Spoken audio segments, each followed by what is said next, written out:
Bonjour à toutes et à tous, je suis désolé. On est très en retard. Alors, on a l'habitude d'être en retard dans Tsukimi, hein, c'est pas une légende. Voilà, on est en retard à chaque fois. J'ai lu les tweets. Oui, on va annoncer 20h30 ou 21h la prochaine fois, promis, parce que c'est un peu pas pratique pour tout le monde. Donc, vraiment, vraiment, vraiment désolé de ce retard ce soir. On a quasiment une heure de retard, malheureusement, mais c'est pas vraiment de notre faute, puisqu'en fait, le studio a servi à d'autres choses et tout. Il y avait plein de rebranchements et tout ça à faire. Donc, la régie a vraiment cravaché comme des dingues pour vous dire, on se lance un peu sans filet, là, en fait. Il y aura peut-être des petits de son ou quoi, mais on a la meilleure régie du monde. Donc, ça ne devrait pas arriver. En tout cas, merci d'être là, si nombreux, j'espère. Et puis, pour les belles annonces et la belle rencontre qu'on va avoir ce soir avec Freddy Harris de Manga Collect, fondateur de cette fabuleuse appli que vous utilisez sûrement dans le chat. C'est la dernière pleine lune de l'année, c'est la pleine lune du mois de décembre. Vous verrez, on n'est pas venu les mains vides. Il y a un paquet de cadeaux aujourd'hui dans notre hôte, mais vu qu'on a beaucoup de retard, on va pas perdre de temps. On va attaquer tout de suite avec les sorties du mois. Mikazuki, jingle.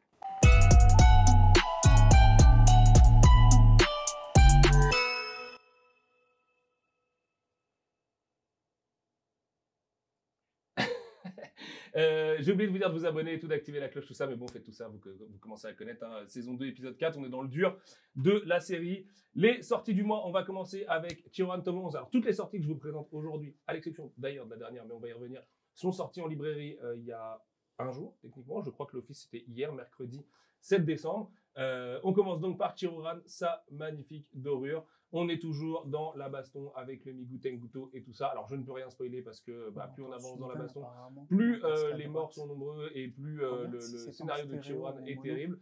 Bon, pour ceux qui veulent se spoiler, il y a Wikipédia. C'est l'histoire du Shinsenbumi finalement, juste un tout petit peu romancé. Mais voilà, continuez à lire Chiron, allez le voir en librairie avec sa magnifique dorure. C'est toujours 7,95. Profitez-en. Ensuite, on a le chouchou de Heikel qui va nous rejoindre tout à l'heure, de Luchisco, pardon, qui va nous rejoindre tout à l'heure sur le plateau. C'est Golden Guy, tome 3 de Jun Watanabe. Toujours une série phare pour nous, une série qu'on aime beaucoup. Toujours une série qui va traiter du monde de l'underground et des Yakuza, qui va se balader au Japon. Alors vous verrez, on se balade un peu dans le sud du Japon, on revient à Tokyo et tout ça. Les personnages bougent beaucoup. C'est un tome vraiment charnière. Je crois que je vous l'avais déjà dit, mais la saison 1, en fait, enfin, saison 1, elle ne s'appelle pas comme ça, mais le premier arc de Golden Guy se déroule en 5 tomes. Là, on vient de boucler le tome 4 et vraiment, on sent la conclusion du premier arc qui arrive très très fort. Ça se resserre beaucoup autour du clan de Guy et vraiment, c'est un excellent tome à ne pas mettre forcément entre toutes les mains parce que la violence commence à être bien exacerbée à partir de ce tome-là. Mais voilà, c'est toujours une excellente série. Là aussi, allez découvrir en librairie. Là aussi, une belle dorure et là aussi à 7,95 € jusqu'à la fin de l'année. C'est Les Enfants d'Hippocrate, tome 5 de Toshiya Higashimoto, avec la petite crotte dans la blouse de Mako que vous voyez juste ici. Toujours une très très belle couverture pour cette série qu'on aime d'amour. Bon, je vous saoule à chaque fois avec ça, mais allez lire Les Enfants d'Hippocrate, s'il vous plaît. C'est vraiment une série qui le mérite beaucoup. J'ai vu, et je lui fais des gros bisous, notamment Rémi de Bodoy, Rémi no Tsundoku, que vous devez être un paquet à connaître, qui disait que depuis le tome 4, vraiment pour lui, ça s'envole complètement. Alors moi, je vous avoue que depuis le tome 1, je suis complètement amoureux de cette série, mais c'est vrai que là, on rentre vraiment dans le vif du sujet. À noter qu'on a presque rattrapé la parution Jap, du coup, puisque au Japon, d'ailleurs, l'auteur nous a appris que la série ferait théoriquement une dizaine de tomes, peut-être 10 tomes pile poil. Au Japon, il me semble que c'est le tome 7 qui vient de sortir. Nous, le tome 6 est prêt en prod, on l'a fini, on l'a bouclé là il y a une semaine. Du coup, sur l'année 2023, la parution de Les Enfants d'Hippocrate va être un petit peu plus éclatée par rapport à l'année 2022. On sera plus à un tome tous les 2 mois, mais en fait, on sera le plus tôt possible après l'apparition Jap. Et vraiment, allez découvrir cette série. Elle en a besoin, elle a besoin de lecteurs et tout. Donc voilà, vraiment, ne soyez pas timides. C'est une série qui le mérite beaucoup, croyez-moi. Ensuite, La Bagarre, épisode 1 aujourd'hui. Enfin non, d'ailleurs, c'est Golden Guy, c'est la bonne bagarre aussi. Soten no Ken, tome 6, évidemment, de Tetsuhara avec Bronson au scénario. Toujours les aventures de Kenshiro, l'ancêtre du Kenshiro de Hokuto no Ken. Un tome fort en tension et en révélation, notamment autour de ces deux personnages et de leur histoire d'amour qui est ô combien tragique. Un tome qui est haut en patate aussi, parce que ça met des bonnes grosses mandales à l'ancienne. Voilà, moi j'adore, c'est pareil, je peux vous le dire à chaque fois, mais je suis complètement fan de Soten no Ken. On a bien avancé là aussi, on a bouclé le tome 7 il y a peu de temps. Et voilà, allez le découvrir, on en reparlera tout à l'heure au moment de parler des augmentations de prix, mais allez le découvrir jusqu'à la fin de l'année. C'est à 9,90 € par tome en librairie pour des gros bébés de plus de 300 pages à chaque fois. Donc voilà, vous avez toujours 6 tomes à moins de 10 € pièce. Ensuite, Ah d'ailleurs, tiens, j'ai une anecdote rigolote. Ce matin, je regardais Twitter et il y avait un gros compte d'actu avec le Twitter Blue, mais le vrai, pas le truc qu'on paye là, qui faisait le récap des grosses sorties de cet office, donc de cette journée de sortie hier, puisque en fait, c'est alors petit point librairie. Ça nous rappellera Alice de l'émission du mois dernier. Le premier office de décembre, c'est il est un peu appelé comme le dernier office où les libraires ouvrent les cartons avant Noël. Et donc, c'est un office où il y a tout. C'est-à-dire que là, en face d'Aohashi, bah, il y a One Piece 103 avec le First Print. Il y a Kaiju numéro 8. Il y a, je ne sais même plus, mais il y a des énormes Bullseye. Il y a un Blue Lock aussi, je crois d'ailleurs. Et donc, il y avait ce tweet qui répertoriait les 4 sorties phares de cet office, qui est absolument dingue. Hein. Enfin, pour le voir en librairie, il y a eu, je sais pas, 60 nouveautés, je crois, hier. Et dans la quatrième série qui était citée parmi ces grosses sorties, c'était Aohashi avec ce tome 13. Donc ça me fait plaisir parce que ça témoigne un peu du chemin parcouru par Ashito depuis le lancement de la série en mai 2021. Évidemment, même si c'était le projet Blue Lock et tout, vous avez suivi à la Coupe du Monde le Japon, Aohashi aussi nous parle très bien de football. En plus, on est dans un arc qui est absolument incroyable en ce moment. C'est le tome, oui c'est celui-là, hein. Ouais, où il y a une scène ultra forte et vraiment déterminante pour le futur de Hachito. En prod, on a vraiment pas mal d'avance puisqu'on vient de boucler le tome 15 juste là. Et pour lire la série en VO, en fait, ça va faire que monter crescendo. Et j'avais mes souvenirs de ma première lecture à l'époque, avant d'acheter les droits, au moment d'acheter les droits. Et, euh, et en fait, c'est encore mieux quand on le relit la deuxième fois et tout ça. Et vraiment, je suis très fier du travail de l'équipe dessus. On se tue, hein, une relecture d'Aohashi, c'est un trajet entier en TGV Paris-Marseille avec toutes les petites corrections et tout. Et vraiment, on est trop fiers de cette série. Donc voilà, j'espère que les gens qui, comme moi, sont déçus de l'élimination du Japon face à la Croatie iront se consoler avec Ashito parce que ce petit bonhomme le mérite bien et ce sera à jamais la série phare de Mangetsu. Et enfin, petit point, série de sport encore. Il est là, oui. Il n'est pas en librairie. Lui n'est pas sorti hier. Si vous avez suivi toute l'actu de Mangetsu, vous le savez, on a eu un problème avec les jaquettes. Donc là, c'est la bonne jaquette, en l'occurrence. On était tellement, c'était tellement un peu charrette la préparation de cette émission qu'on voulait vous montrer la jaquette défectueuse et ce qui allait pas. En gros, c'était sur le dos, on avait un petit problème graphique. Donc, ce qui s'est passé, c'est qu'en fait, on a remplacé 100% des jaquettes sur Deep Stream. On a repoussé sa sortie d'un mois, ce qui fait que je l'ai déjà dans les mains là aujourd'hui. Donc, il sortira le 4 janvier. Mais toutes les jaquettes sont désormais nickel. On a tout remplacé, tout plié à la main et tout ça. Enfin voilà, ça a été. Et encore merci infiniment à tous les gens qui ont œuvré pour que Deep Stream puisse sortir assez vite et dans des bonnes conditions le plus vite possible en début d'année. Mais voilà, c'est juste reculer pour mieux sauter. L'avantage pour vous, c'est que vous avez le tome 3 en janvier, le tome 4 en février du coup. Donc vu qu'on a un tome tous les 2 mois, donc ça c'est la très bonne nouvelle pour les gens qui adorent Deep Stream. Et la très bonne nouvelle pour nous, c'est aussi, je ne sais pas si je vous l'avais dit, mais Deep Stream est un carton, un peu à l'instar de Aohashi ou de Rooster Fighter, pour parler des titres qui sont dans un format plus classique et donc qui ne sont pas des Junji Ito reliés ou quoi. Deep Stream, c'est, je crois, le deuxième meilleur démarrage de l'histoire de Mangetsu, avec un tome 2 qui est très fort. On en reparlera tout à l'heure avec Freddy, parce que ça se vérifie aussi d'ailleurs sur l'appli. On a regardé un peu de data tout à l'heure avant de commencer. Et c'est intéressant du coup ce qu'on peut lire en data sur l'utilisateur Manga Collect et la relation à Deep Stream. Mais voilà, c'est vraiment un carton, donc merci infiniment, parce qu'on ne savait pas trop à quoi s'attendre.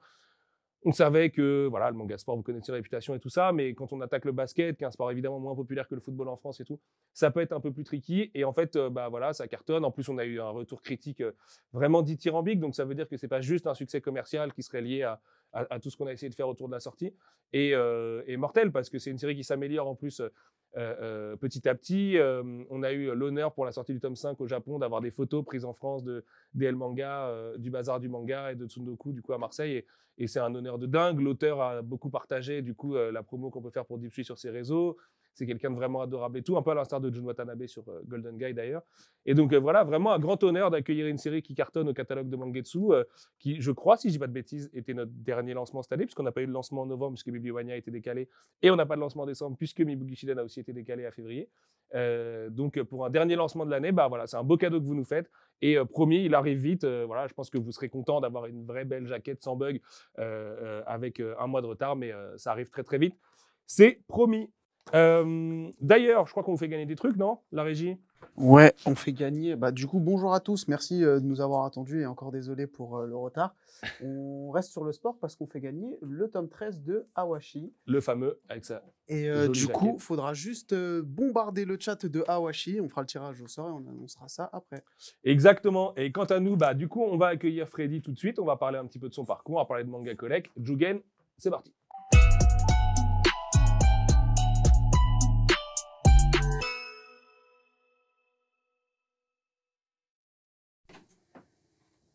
Mon cher Freddy, Bonsoir. comment vas-tu?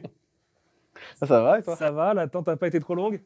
Ça va. Freddy est arrivé très tôt en plus au bureau pour tout vous confier. Donc il a attendu, comme nous, le lancement de l'émission. Entendu en bonne compagnie.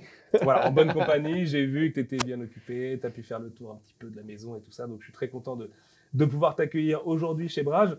À noter que la petite voix que vous avez entendue, Luchisco, nous rejoindra au cours de cet entretien du coup, puisque Luchisco est un avide utilisateur de Manga Collect. C'est d'ailleurs lui qui m'a soufflé le fait de t'inviter à cette émission pour dire vrai. Et ça fait des mois et des mois qu'il me tanne avec Manga Collect et que beaucoup de gens dans le monde du manga me tannent avec Manga Collect. Bon, moi, je te suis quand même depuis un petit moment, évidemment, puisque tu es aujourd'hui très, très identifié dans notre petit monde du manga. Mais avant de parler du coup de ton appli, du coup, et de tout le succès qu'elle a engrangé depuis son lancement en 2017, je voulais revenir un petit peu sur toi, sur ton parcours, apprendre à te connaître, du coup, apprendre à mettre un visage aussi derrière l'appli que tous ces gens téléchargent. Alors, téléchargement incroyable. Hein. Vous allez sur l'App Store, sur Android et tout.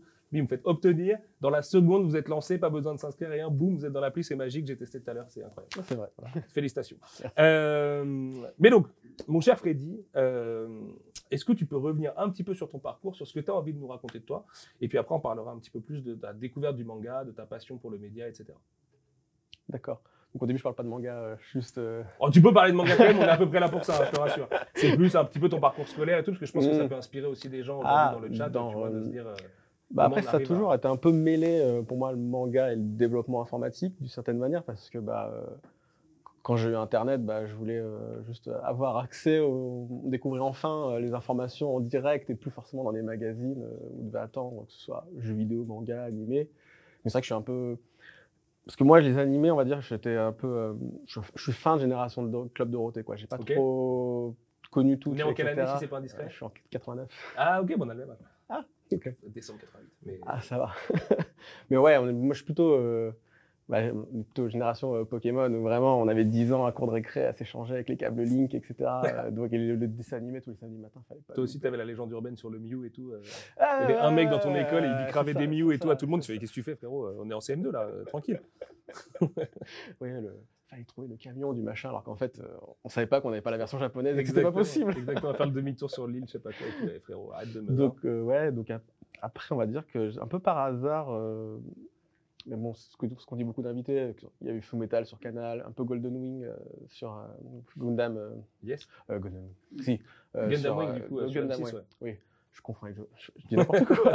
J'ai mélangé avec Jojo. On n'a pas eu Golden Wing très tôt, non, en France. C'est un peu sur M6, etc. Mais j'ai mis un peu de temps avant de passer au papier. Ok. C'était une amie au lycée qui coupe.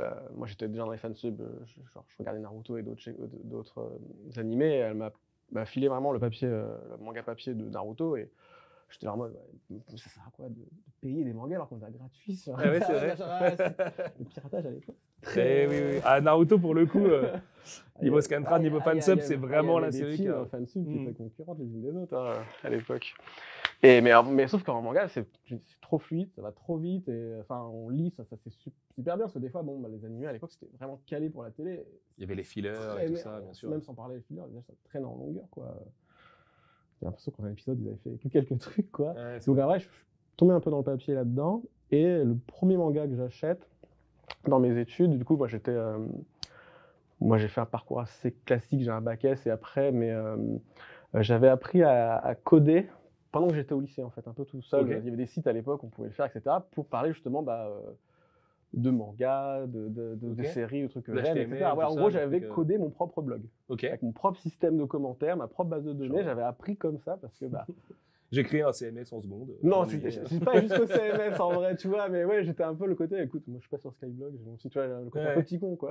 Non, le blogueur aussi, il est passionné, je pense. Voilà, donc, du coup, j'avais appris, du coup, je voulais continuer dans je fais des études dans le multimédia plus que l'informatique, en fait. Du coup, je fais un DUT SRC, aujourd'hui ça s'appelle MMI, et après un master en produits et services multimédia. En gros, multimédia, la différence qu'il y a avec l'informatique, c'est on est très orienté projet, et à la fin, on va dire, il y a un tiers de développeurs, un tiers de designers et un tiers de chefs de projet. En gros, dans les promos. Donc, tu es déjà un peu en condition d'incubation, un peu. Du coup, je suis développeur, mais j'ai quelques connaissances en design, et je sais parler avec les designers, ce que certains ne font pas très bien, etc. Ça commence à clasher.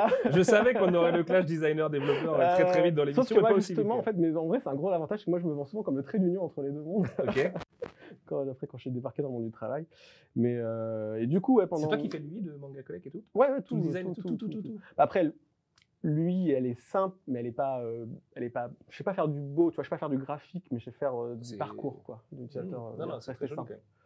Oui, parce qu'aujourd'hui, au-delà de la nomenclature et tout ça, les tendances, elles sont sur le flat design, donc ça, c'est bon. Tu mets un je vois ce que tu veux dire. Et si t'alignes bien, ça va, quoi.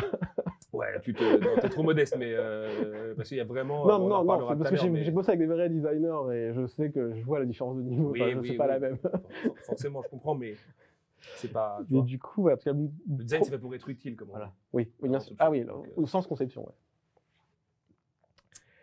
Et le premier manga que j'achète, c'est Fullmetal Alchemist, parce que j'étais déjà très fan de l'animé, mais j'étais pas très satisfait de la fin vraiment de l'animé, moi. Et en fait, quand j'ai appris... Le premier anime, du coup. Ouais, le premier, bah oui, c'était pas encore pour autant.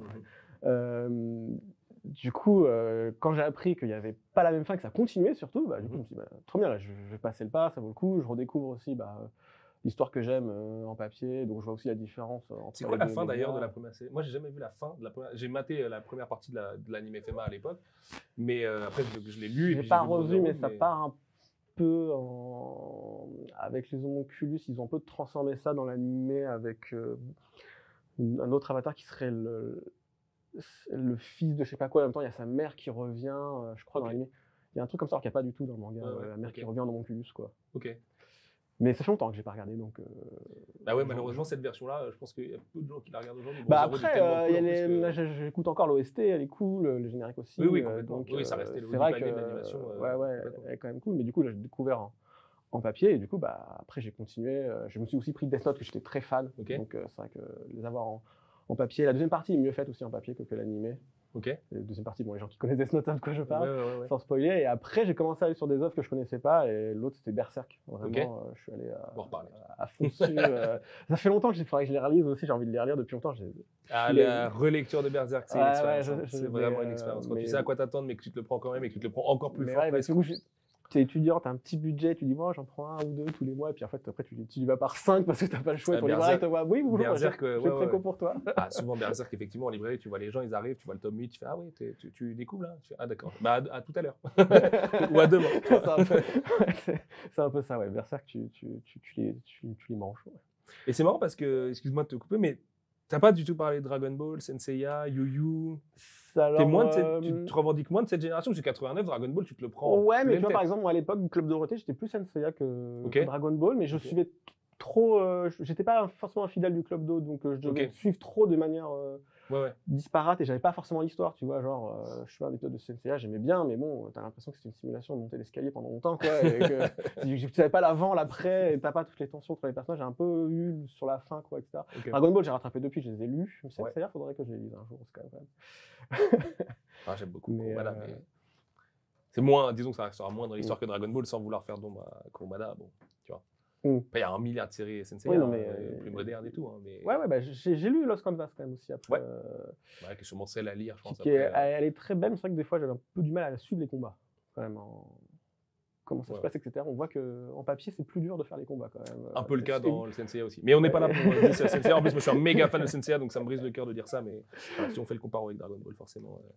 Et j'arrive en master, il faut faire un projet de fin d'études, et je me dis, mais en fait, j'ai gestionnaire de collection de manga qui existe, mais je suis pas hyper satisfait. Je trouve l'UA est un peu vieillissante pour rester gentil. C'était beaucoup sur desktop. Ouais, que desktop, etc. Moi, je faisais aussi un peu on apprenait un peu à faire du mobile. J'ai fait pas le développement Flash aussi quand j'étais étudiant. Et bref, du coup, je me dis, mais enfin, j'ai envie de faire. Je vais faire ça comme projet de fin d'études, ça m'intéresse trop. Je vais apprendre des trucs et puis je vais peut-être l'utiliser. Puis j'avais quand même projet de le lancer. Après, je me dis, tiens, je pourrais faire ma start-up, quoi. Entre guillemets, toi, t'es étudiant, tu sais, alors les profs, ils te poussent un peu à ça, etc. Bien sûr, bien sûr. Même si t'es pas... J'étais à l'université de Franche-Comté, j'étais pas non plus dans... Mais tu l'as pas dit, mais du coup, ouais. t'as pas du tout grandi à Paris, t'as Non, grandi en non, moi, Auvergne. je viens d'Auvergne, de Montluçon exactement. J'ai fait mon DUT au Puy-en-Velay, mon master à Montbéliard, donc vraiment... L'avantage, ça n'a pas coûté cher. C'est la patrie d'Olivier Ça- Giroud, quoi. Ça n'a pas coûté cher pour mes parents, mais Oui, c'est vrai. moi, qu'à Paris, en tout cas, et puis de l'école publique, donc aussi, c'est assez cool. Mais c'est Manga Collect qui te fait monter à Paris, d'ailleurs? Non, en fait, juste, je vais faire mon stage de fin d'études à Paris parce que bah, je veux découvrir vraiment les startups, en fait, parce en région, tu as plus des incubateurs à petites startups, mais on va dire, tu as plus souvent tu travailles en agence, quoi. Ouais. Donc tu fais les sites à droite à gauche des autres, etc. Et moi, je voulais découvrir c'est quoi de créer son propre produit et d'être maître, etc. Enfin, dans une équipe, etc. Mais je voulais découvrir ça en arrivant à Paris, quoi. Puis découvrir un peu l'écosystème. Il y avait beaucoup de meet-up qui se font à Paris, donc voilà, moi ça m'intéressait d'être un peu plus, rencontrer des gens voilà, qui sont un peu- et de rencontrer des gens que je suivais sur Twitter, qui je discutais des fois sur Twitter aussi, quoi. Donc c'est cool. Il y a toute une communauté dev, vraiment c'est cool. Et mais du coup, voilà, donc j'arrive à Paris, mon projet fin d'études reste un peu sur mon disque dur et jamais lancé vraiment. Qui était déjà Manga Collect, finalement. Enfin, Oui, un non, mais ça proto Manga s'appelait Collect, quoi. déjà Manga Collect. Ah, ça s'appelait déjà Manga Mes Collect, potes c'est se vrai. foutaient déjà de ma gueule du nom. C'est vrai. Ah, il est bien le nom, pourquoi? Et bah oui, mais bon, il y a... Moi, je suis nul en naming, donc Mangetsu, Ouais, c'est un non, miracle. mais j'ai pas... Moi, je me suis dit, il fallait manga dans le nom, quoi. C'était plus simple que d'appeler ça autrement. Ah, Manga Collect, c'est bien, ça dit tout de suite, tu vois. Voilà, collection. Bah ouais. Et où est-ce que j'en étais bon, en tout cas, mon premier taf, c'est dans une agence d'applications mobiles, après. Ok. Donc vraiment, j'apprends à faire encore plus à faire des applications mobiles. Je suis au milieu de développeurs iOS, Android, et moi, je suis dans le développement hybride, donc à la fois qui marche sur une plateforme et sur Ok. l'autre. Donc il y a des trucs qui fusent entre développeurs, machin. Toi, t'es plus Ouais, que l'autre, etc. J'ai cru comprendre ça pour avoir fréquenté il y a un peu dans un moment de Il y a ma vie, plein de technos différentes et des gardes chapelles très fortes entre les langages et Toi, les t'es technos. dispo sur tout aujourd'hui, là. Ouais, parce que bah, du coup, bah, je suis toujours dans le cross-platform, Ok. cross-platform, qui est une hérésie pour certains, mais au moins, je suis partout comme ça avec, en étant solo, quoi. Et du coup, voilà, je continue à prendre le mobile, et après, bon, je change assez régulièrement de taf. Ok. Mais toujours, j'ai toujours un côté où je prends des tafs, en fait, où je sais que ça va m'être utile pour Manga Collect. J'ai toujours le projet de relancer et Ça, et c'est de le faire. Et au bout d'un moment, je me dis, bon, on change de taf tout le temps, et en fait, en salarié à temps plein, t'as pas le temps. Ok, le soir et le week-end, c'est bien, mais bon, faut aussi une vie sociale, etc. Ah ouais, et je me dis, en fait, et ça fait il y a quelque chose qui me trottait depuis longtemps, parce que en traînant dans les communautés de développeurs, il y a beaucoup de freelance aussi. Et je me dis, en fait, ouais, mais ça a l'air d'être un bon plan d'être freelance, et on peut quand même gagner pas mal, et du coup, ou avoir du temps, en fait. Du coup, moi, c'est comme ça que j'ai fait. En fait, la plupart des freelances, ils me disaient, ah, c'est trop bien, je gagne 2 fois plus qu'avant. Ouais. Donc, je me suis dit, enfin, attends, je peux gagner autant qu'avant en 6 mois, du coup. Ouais. Et du c'est coup, ce que tu as j'ai fait. 6 mois à consacrer à C'est ce que ton j'ai fait. propre projet. Voilà. Et du coup, mais sauf que au début, tu crois pas, tu dis, ouais, c'est trop beau pour être vrai. En fait, tu le testes et tu fais, ah bah oui, c'est bon, en fait, on est en juillet, j'ai fini mon année. Ouais, faut être- et- Là aussi, tu fais un peu le modèle. C'est pas donné à tout le monde d'être free, puisqu'en fait, tu as C'est fou. toute la gestion aussi de, tu vois, ton statut d'indépendant, Oui, de alors, la facture, de. Non, mais du bien sûr, en fait, comptable, non, de- oui, pour contrebalancer le côté amélioratif que je donne du freelancing, etc.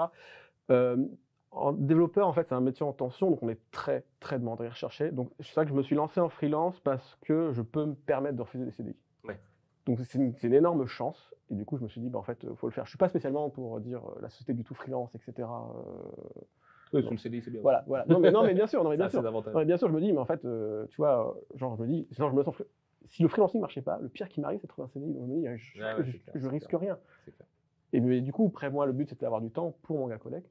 Donc, en 2016, je me lance en freelance et je continue de la coder, etc. Et tout. Et puis, Parce que du coup, quand tu dis que tu pars de ton disque dur à la fin de tes études, ouais, on va dire, ça, c'est quelle année à peu il près était en 2011-2012. Ouais, c'est ça. Ouais, c'est ça. Après, le site web était en ligne quand même. En 2015, j'avais fait le design qui était le précédent, qui avait le bandeau rouge, etc. Donc, il était en ligne, mais il n'y avait personne, en fait. J'avais pas 100 utilisateurs, il n'y avait pas de com, etc. Ok. Puis en vrai, Après, c'est bien pour alpha tester ton. mais c'est ça, en fait, c'était projet, quoi. mon MVP, ce qu'on dit, le produit minimum pour tester l'idée, même si bon, l'idée existe déjà, mais il était déjà compatible mobile. Ouais. Sauf que je me rendais compte quand tu disais aux gens, oui, mais je suis sur mobile et tout, tape-moi sur Google, etc. En fait, il tape pas sur Google, il te tape dans l'App Store. Donc de toute façon, il faut que tu sois dans l'App Store ou le Play Store. Oui. Parce que du coup, c'était une web app que tu avais. Voilà, c'est ça, c'était juste la version web qui était aussi Ouais. mobile, mais il faut être sur l'App Store. Et de toute façon, moi, je savais faire les applis mobiles aussi, donc je me dis, il faut que je lance. Mais bon, enfin, l'appli pour soi et pour ses clients, c'est pas la même. La sienne, on le traîne, on dit ah, mais elle est pas encore prête, il y a encore quelques mois dessus, etc., etc., etc. Et puis après, je me dis bon, il y a la Japan Expo 2017, il faut se lancer, etc. Donc avec mon copain, on imprime des flyers, on se fait des t-shirts et on fait 3 jours de distribution de flyers à la sortie du RER. Ah oui. Ouais. C'est à Japan. Ouais, c'est ça. En mode. Il y a une zone tampon où tu te fais pas virer par les RATP ni par les gens de la Japan Expo. Bon, d'ailleurs, il y a un gars des gars, c'est qui m'avait pris un flyer quand même. Donc c'est cool, mais c'est assez. C'est pas un boulot facile de distribuer des flyers sur 3 jours. Surtout à Villepinte, en Japan, avec des dizaines de milliers de personnes qui passent devant. Tu développes des techniques parce qu'en fait, quand quelqu'un prend le flyer, tout le monde le veut derrière s'il croit que je sais pas quoi. Puis si quelqu'un te refuse, tout le monde te refuse derrière. Donc tu laisses passer un petit peu de temps, puis après tu redonnes et puis c'est bon. Si on te refuse, faut arrêter. Tu changes de ligne ou etc. Bonne technique de flying pour les gens du chat.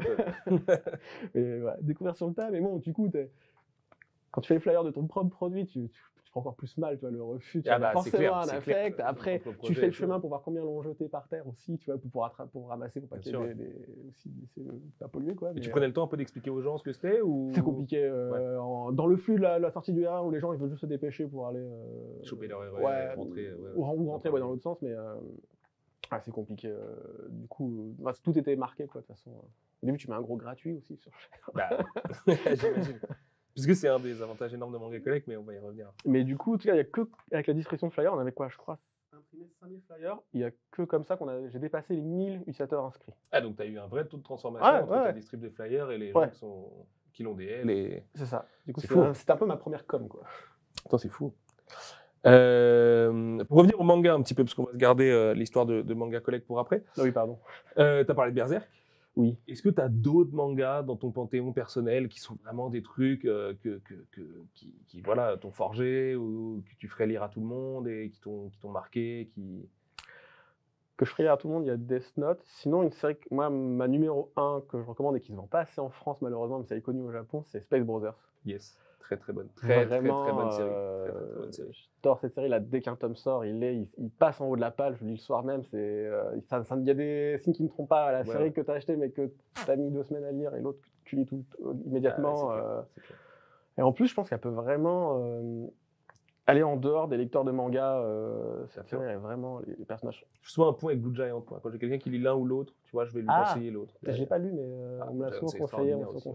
Extraordinaire. Vraiment extraordinaire. Ça fait partie des seinen un peu effectivement moins médiatisés ou quoi, mais qui, quand tu les lis, sont des évidences absolues. Je vois souvent sur Twitter. Un peu comme Vinland avant l'anime, en fait. Quand personne s'intéressait à Vinland Saga avant l'anime, où tu disais aux gens, mais les gars, c'est juste le meilleur manga, en fait. Si t'es fan de Berserk, de Vagabond, de trucs, sur Vinland, tu seras pas. Après, il faut juste. Quand les gens, quand tu dis, ah, mais c'est de la Dark Fantasy aussi, ils te disent, non, mais il n'y a pas de fantasy du coup dans Vinland. Du coup, tu perdais un peu des gens. Je ne savais pas comment la vendre Vinland des fois aux gens en disant. C'est vrai. Mais c'est vrai que j'aime beaucoup aussi les mangas histo. J'ai lu Césarée, Ad Astra, La Frappe aussi. Bright Stories, tout comme ça. Bon, tout c'est chez Kiyun, mais. C'est pas grave, on les aime beaucoup, Kiyun, ici, tu sais, tu peux dire tout bien du monde. Terma aussi. Yes. Donc, j'aime bien aussi. J'essaie de varier un peu. Qu'est-ce que j'aime d'autre? Avec Nogo, je vais enfin pouvoir finir. On en parlait tout à l'heure. Excellente série. Là, j'ai fini Eden il n'y a pas longtemps aussi avec la nouvelle édition. Très cool. Très cool. Après, j'aime bien. Je sais que je lis un peu plus de seinen que de shonen maintenant, mais j'ai bien aimé Promise Neverland aussi. C'était vraiment cool. T'arrives à lire quand même? Avec tout le temps que te prend l'appli et tout ça, t'arrives à t'aménager du temps?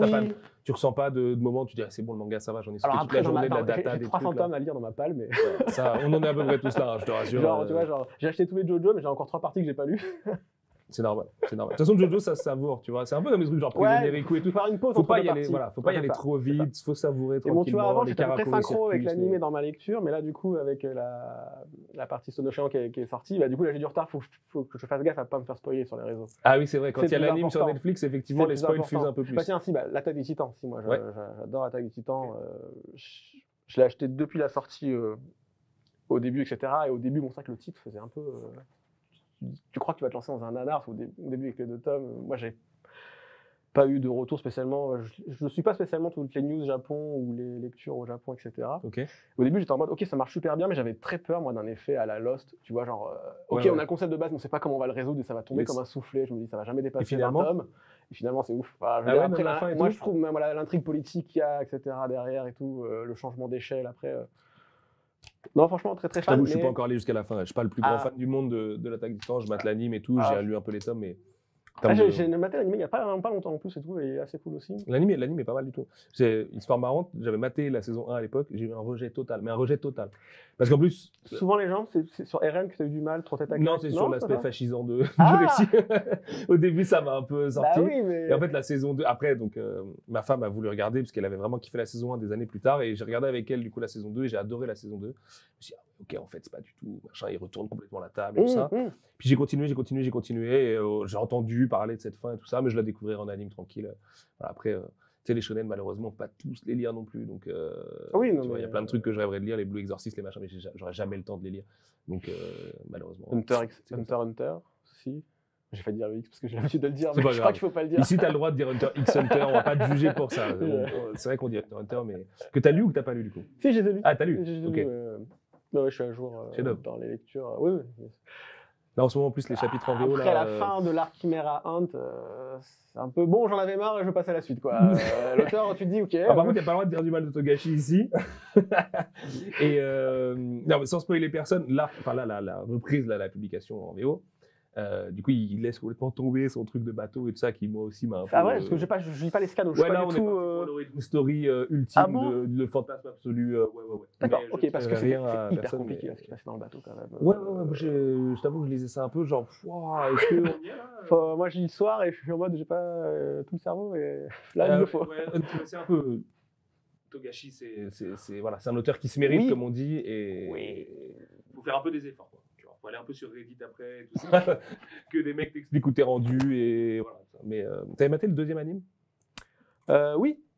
C'est pour le coup, moi, en rematant ce deuxième anime là, Si, avec, en fait, j'ai beaucoup mieux saisi des enjeux et tout ça. Et Je suis pas allé jusqu'au bout aussi des animés. Je crois que j'ai beaucoup moins le temps aux animés qu'avant. c'est la fin de l'Archimera Hunt en anime. Pouah, mon Ah Dieu. non, mais j'ai pas vu la Ah, ils ont pas Archimera Hunt en blagué, anime. hein. J'ai Ah, vu ils ont pas- l'Archimera ah ouais, Hunt bah, en tu anime. peux Non, le non, faire. j'ai vraiment. Juste le fight, quoi. Le ok. fight, t'es là, moi, j'avais 10 ans à nouveau, j'étais là, genre, ah ouais, ok. À l'échelle de puissance, ça me rappelait ce jeu pas ouf, Asura's Wrath. Ah, C'est Capcom, tu sais, avec un mec qui avait Vibra et tout là, où c'était que des trucs abusés, des QTE c'est que des complètement. QTE, là, ouais, ouais. avec des QTE complètement absurdes, de mecs qui attrapent des planètes avec ses bras et tout. Et t'es là, en fait, c'est un peu le délire de la fin de cet arc et tout. Bref, on s'écarte. On va parler de Manga Collect, non? Ah bon, attends, on a un gagnant sur Awashi, parce que sinon je vais oublier tous les concours. On en a plein ce soir en plus. Qui c'est qui a gagné Awashi Tome 13, les gars? Un gars qui s'appelle Star Platinum, c'est Ah marrant. bah, parce qu'on- c'est beau, c'est beau, on parlait de JoJo's. Star Platinum, Awashi Tome 13, il arrive chez toi, dans ta besace, tac, on t'envoie ça dans le courant de la semaine prochaine, si tout va bien. Merci beaucoup Si je d'avoir parle joué. de deux autres séries. Vas-y. Beastars, vraiment. Yes. Moi, j'ai beaucoup aimé. Ça fait partie des trucs que malheureusement, j'ai pas, il est sur ma palle. Tu Ah, vois, j'ai lu les 3-4 premiers tomes, j'aime beaucoup, mais Les one-shots des histoires courtes Beast Complex sont très cool. J'ai lu le 3 il y a pas longtemps, là. Qui est c'est ce sorti. qu'on me jure du côté de Kiyun aussi. Franchement, effectivement, super. Golden Kamuy, j'adore aussi. et- Yes, Golden Kamuy, c'est super. J'en ai Beyond Good Heaven. Yes, chef-d'œuvre aussi. Plein de trucs, bah bref, après j'en ai Anime, plein, mais là. Le trailer de Journey Beyond Heaven d'ailleurs est sublime, ça respecte absolument le trait de l'auteur et tout. Et ça s'annonce. J'espère que ça donnera un peu à la série J'avais le un- succès qu'elle mérite, parce que c'est vraiment J'avais un une peu de très mal belle au série. début en lisant les bouquins, parce que je me dis, il y a un peu de fanservice.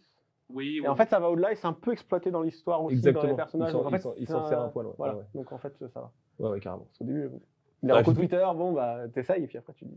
Non, et puis plus Mais là, c'est t'avances, plus effectivement le truc prend du sens. Et juste pour finir, Erased, j'avais aussi beaucoup aimé. Ah, Erased, ouais, super aussi, super série. Effectivement, beaucoup de Kiyun. J'achète aussi beaucoup chez Akata, donc ça va. Non, mais très bien, très bien. Il faut acheter chez tout le monde. De toute façon, c'est ce que je dis souvent, tout le monde a des magnifiques C'est vrai séries. que- Donc, il n'y a pas une maison d'édition qui n'a pas une Chez série magnifique Mangetsu, à j'ai défendre. mis Mandat de la de Feu et Panda Detective Agency aussi. Ah, ok. Au début, j'avais, du coup, bah, c'était l'émission, etc. Mais depuis, j'ai pas de série longue, quoi. Ah bah non, bah, tu es en train de... ça veut dire que tu lis pas Awashi. Je suis pas manga de sport, ou même sport tout court. Et encore moins football.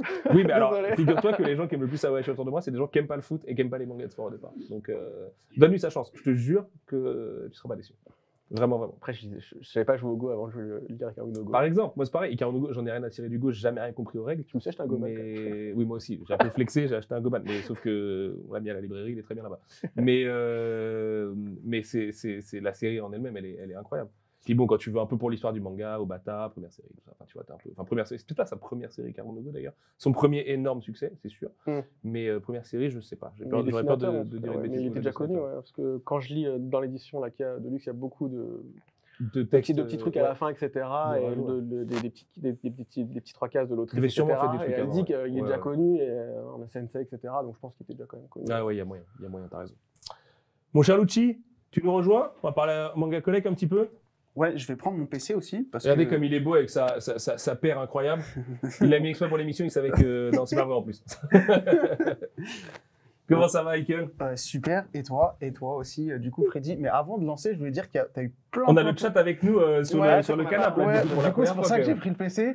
En fait, parce qu'il y a plein de personnes qui t'ont posé des questions, donc je pense qu'on va déjà revenir sur ce qu'ils ont dit, parce que je pense que c'est intéressant dans le développement de trucs. Mais la dernière fois, quand on s'était parlé, je t'ai dit que pour moi, tu étais comme une sorte de pilier du média, et là, ça se voit. Il y a des mecs, tu leur as littéralement sauvé la vie, et d'autres, tu les as poussés à acheter des séries, parce qu'on va revenir sur notamment un truc, tu avais parlé du parcours par rapport à l'application, ce qui poussait plus ou moins, on va dire, à explorer l'application, et il y a cette fameuse liste d'envie, qui donne en fait la possibilité aux gens de découvrir des séries directement par le biais de l'application, parce que tu as des petits marqueurs avec écrit, par exemple, tu as les Chainsaw Man, hop, tu as Goodbye Eri, il y aura écrit par l'auteur de Chainsaw Man, Tatsuki Fujimoto, etc. Les recommandations que les envies. Exactement, et du coup, ça fait que les gens, Manga Collect, c'est aussi une application pour gérer sa collection de mangas, mais aussi ça peut devenir un médium qui te permet de découvrir. Exactement.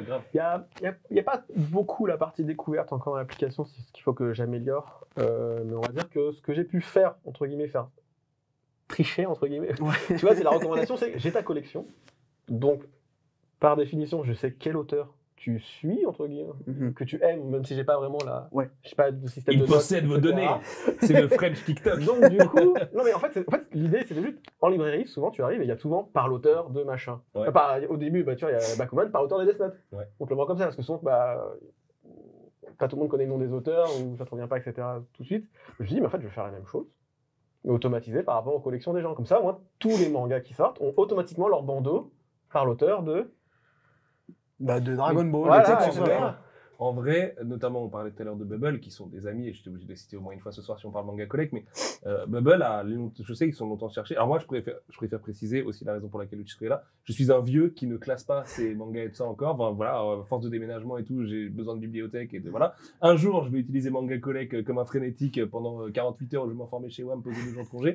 Mais en attendant, je ne suis pas le genre de user, tout ça, même si j'aime beaucoup parce que pour avoir un peu travaillé dans le web et tout aussi, je vois les qualités des trucs. Et en vrai, Bubble sont beaucoup partis sur la partie éditoriale du truc, plus que la curation et l'aspect découverte et tout ça. C'est pas tellement algorithmisé, c'est vraiment fait par des gens qui vont faire du contenu édito et tout. Et bon, déjà, le contenu édito sur Internet, malheureusement, ça coûte cher et ça rapporte pas beaucoup d'argent et tout ça et tout ça. Donc, c'est quelque chose où je pense que tu as bien fait pour l'instant de le laisser de côté. Mais surtout, en fait, parce que ton appli est méga pratique, parce que ton UI et ton UX sont vraiment utilitaires, voilà. En fait, tu aides les gens, tu les pousses à la curiosité de la découverte. C'est-à-dire que tu as bien fait de dire, on connaît pas forcément les noms des mangaka. Moi, avant de vraiment travailler dans ce milieu et d'être journaliste et tout, les noms des mangaka, je t'avoue, j'avais un peu de mal, les sonorités, les trucs et les machins, tu vois. Je pouvais pas te dire Tsugumi Oba, Takeshi Obata, Death Note, Bakuman, blablabla. Là, en les voyant écrits, tu as des noms comme Tatsuki Fujimoto que tu as cité. Oui, mais en fait, c'est ça. En fait, il y en a une vingtaine que les gens connaissent. Mais voilà, les Kishimoto et tout ça. En bas, je sais pas combien, quoi. On les connaît, mais en fait, juste en ayant toi ce petit lien et ce petit renvoi, en fait, t'aides les gens à assimiler des noms d'auteurs, ce qui est le plus important parce qu'on fait tout ce travail-là pour les auteurs. Il est entré petit quand même dans la recommandation. Oui, mais il y est. Et du coup, les gens, en fait, un peu comme quand tu te perdais sur le web 1.0 où tu te perdais de lien en lien toute une soirée à cliquer sur un forum, puis sur un site d'actu, puis sur un blog. En fait, quand on va chez Watt, c'est aussi ce côté « Ah ouais, lui, il a fait ça. Ah, c'est aussi le mec qui a fait ça et tout. » Et en fait, ça pousse grave les gens à la curiosité, plus que si tu allais faire un dossier en mode « Connaissez-vous Tatsuki Fujimoto, l'auteur qui a fait tac, tac, tac, tac ?» Tu vois, et c'est super précieux. En vrai, je pense que dans la mécanique de chacun, du parcours individuel, de la découverte des titres et des mangas, et de cet aspect un peu classification, parce que toi et moi, on est nés en 88 et 89, on a eu cette chance énorme d'arriver à un moment où le manga a vécu son premier âge d'or et de grandir avec les Dragon Ball et après de se prendre Naruto, Bleach et One Piece dans la tête et de voir l'essor du marché, de choisir nos séries. Tu parlais, tu vois, du fait que tu utilisais beaucoup d'Akata, donc après de pouvoir avoir chacun des parcours de lecteurs presque individualisés et tout. Aujourd'hui, les lecteurs qui arrivent, les plus jeunes qui arrivent, on en parlait avec Inès quand elle est venue l'autre jour, ils n'ont pas cette chance. En fait, t'as déjà 3000 classiques à rattraper et en plus, faut lire les trucs un peu chauds du moment et en plus, faut être chaud sur ce qui va sortir après et tout ça. Et les applis comme la tienne, et bon, vous n'êtes pas 500, mais ça aide vachement là-dedans parce qu'en fait, tu mâches le travail tout en forçant aussi les gens à travailler si vraiment ils veulent s'impliquer dans cette culture. Et il y a aussi surtout de pas louper les sorties en fait, parce que si on suit une dizaine de séries, les dates peuvent bouger, etc.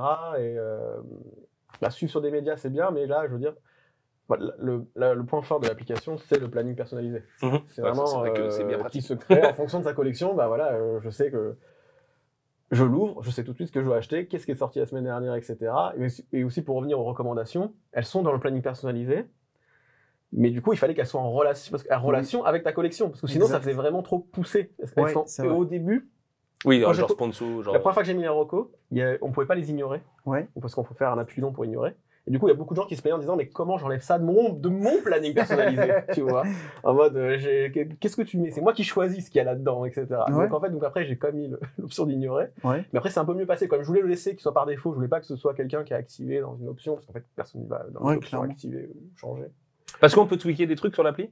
On peut activer nos options un peu. Il y a une nouvelle option, je sais pas si c'est une option en soi, enfin si, il y a la version premium. Du coup, ça on en parlera après, mais c'est moins le côté Full HD, tu vas changer ta réseau et tout ça. Tu vois, je veux dire, est-ce que tu peux, par exemple, je sais pas, qu'est-ce qu'on peut personnaliser dans l'appli? On va plutôt prendre dans ce sens-là. En fait, pas grand-chose parce que justement, en fait, on me demande toujours des fonctionnalités et on me dit oui, mais c'est pas grave, en fait, t'en fais une option, t'en fais un petit truc caché, il y a que les gens qui le feront. Si t'as que 0,1% des gens qui le font, en fait, après, moi, tu dois le maintenir. Bah oui, ça donne forcément une complexité dans plusieurs écrans. Tu penses pas, c'est pas juste un bouton à un endroit, en fait. Bien sûr. Parce que c'est le filtre qui doit se faire à la fois sur la news, sur le planning personnalisé, sur ta collection, sur l'écran complété, etc., etc. Le cerveau d'un développeur en direct. En plus, du coup, pour le coup, c'est mon bébé, il a vraiment le code, c'est 100% le mien, donc je vois vraiment 100%, t'as tout codé dessus. C'est comme dans Matrix, genre tout d'un coup. Exactement. C'est l'architecte. Recoder, on a ce qu'on appelle refactorer, c'est réécrire pour faire que ce soit mieux, plus performant, etc., et plus facilement maintenable. Parce que sinon, ça peut vite devenir le bordel. Donc en fait, je challenge beaucoup aussi. J'attends qu'il y ait beaucoup de monde me demande quelque chose pour me dire ok, là il y a quelque chose, il y a peut-être un truc à creuser, un besoin. Sinon. Et du coup, il devient un peu une feature pour tout le monde. Voilà. Donc il y a peu d'options de personnalisation vraiment. Ça va vraiment être sur peu d'actions, c'est suivre et ajouter. Ok. Donc par défaut, si j'ajoute le tome 1 de Awashi, il va être automatiquement suivi. Donc les tomes qui ne sont pas sortis sont non complétés, les tomes à suivre sont dans le planning, etc. Ok. Et si on veut suivre une série qu'on ne possède pas, on fait juste le bouton suivre, ça va se mettre dans Envie, ou si elle n'est pas sortie, ça va être aussi dans le planning personnalisé pour ne pas la louper. Ce qui arrive souvent avec les tomes 1, et c'est comme ça que moi je vois les sorties les plus attendues aussi par rapport au suivi. Bien sûr. Mais il y a un truc qui est marrant, tout à l'heure tu parlais, quand j'étais d'ailleurs mort de rire quand tu as dit ouais, Pokémon Bicrave, Bicrave mieux que ça, c'est qu'il y a une notion de partage aussi que j'aime bien dans Manga Collect, c'est que comme ton manga collect il est plus ou moins personnalisé avec tes mangas, etc. et tout, bah, tu peux partager ta manga collect à tes potes et regarder genre comme des cartes Pokémon, tu vois. Genre, moi, des fois, je m'amusais à l'époque en stream, regarder. Tu peux genre avoir des amis et tout dessus Alors, pour l'instant, il n'y a pas le côté réseau social à l'intérieur. C'est le truc qui est plus demandé, mais en vrai. Merci, Kevin, qui nous met un petit. Mortel, merci, Kevin. Du coup, t'envoies tes liens, t'as tes trucs avec. Oh, t'as ça. Oh, le salaud, il a ça. En fait, tu génères un URL de ton profil que tu peux. C'est ça, à quelqu'un. Moi, l'avantage, c'est que j'avais déjà le site web avant l'appli. Ouais. J'avais déjà les URL, site web, etc. et les collections des gens. Donc au moins, ils pouvaient déjà partager. Parce que je me dis, les gens peuvent partager, mais aussi c'est un vecteur aussi pour moi de reach, d'atteindre des nouvelles personnes, de faire connaître l'application. Donc moi, créer un réseau social, c'est très compliqué. Tout de suite, même encore aujourd'hui, je sais pas, il y a beaucoup de limites. Et je veux pas que ça devienne vraiment un réseau social, même s'il y aura sûrement plus tard tes amis et voir ça. J'ai des idées, mais il y a encore rien de figé. Quand tu te feras racheter par Apple. Non, racheté par personne. Indépendant. Qu'est-ce que je voulais dire? C'est sur la feature du coup du fait de pouvoir voir les profils de chacun. Mais par contre, je me dis, mais il faut absolument que ce soit compatible avec tous les réseaux sociaux, quoi. Donc, juste le lien, c'est la feature de base. Les gens mettent Ah, c'est suffisant, en vrai de vrai. T'as pas besoin de. Mais en fait, c'est comme ça que j'ai vu aussi la popularité de l'application. C'est quand je voyais de plus en plus dans les bios Twitter les URL de Manga Collect. Ah ouais, c'est vrai. Cool. Ah mais oui, c'est vrai, t'as raison, maintenant que tu le dis. Oui. Je vois plein de petits jeunes et tout. Et en fait, leur URL, c'est leur lien Manga Collect et. J'avoue. Et là, je fais un petit côté. Comme ça, tu peux flexer un peu, genre, tu vois. Sur Insta, même sur Insta, il y a moins le lien, etc. Mais il y a quand même aussi.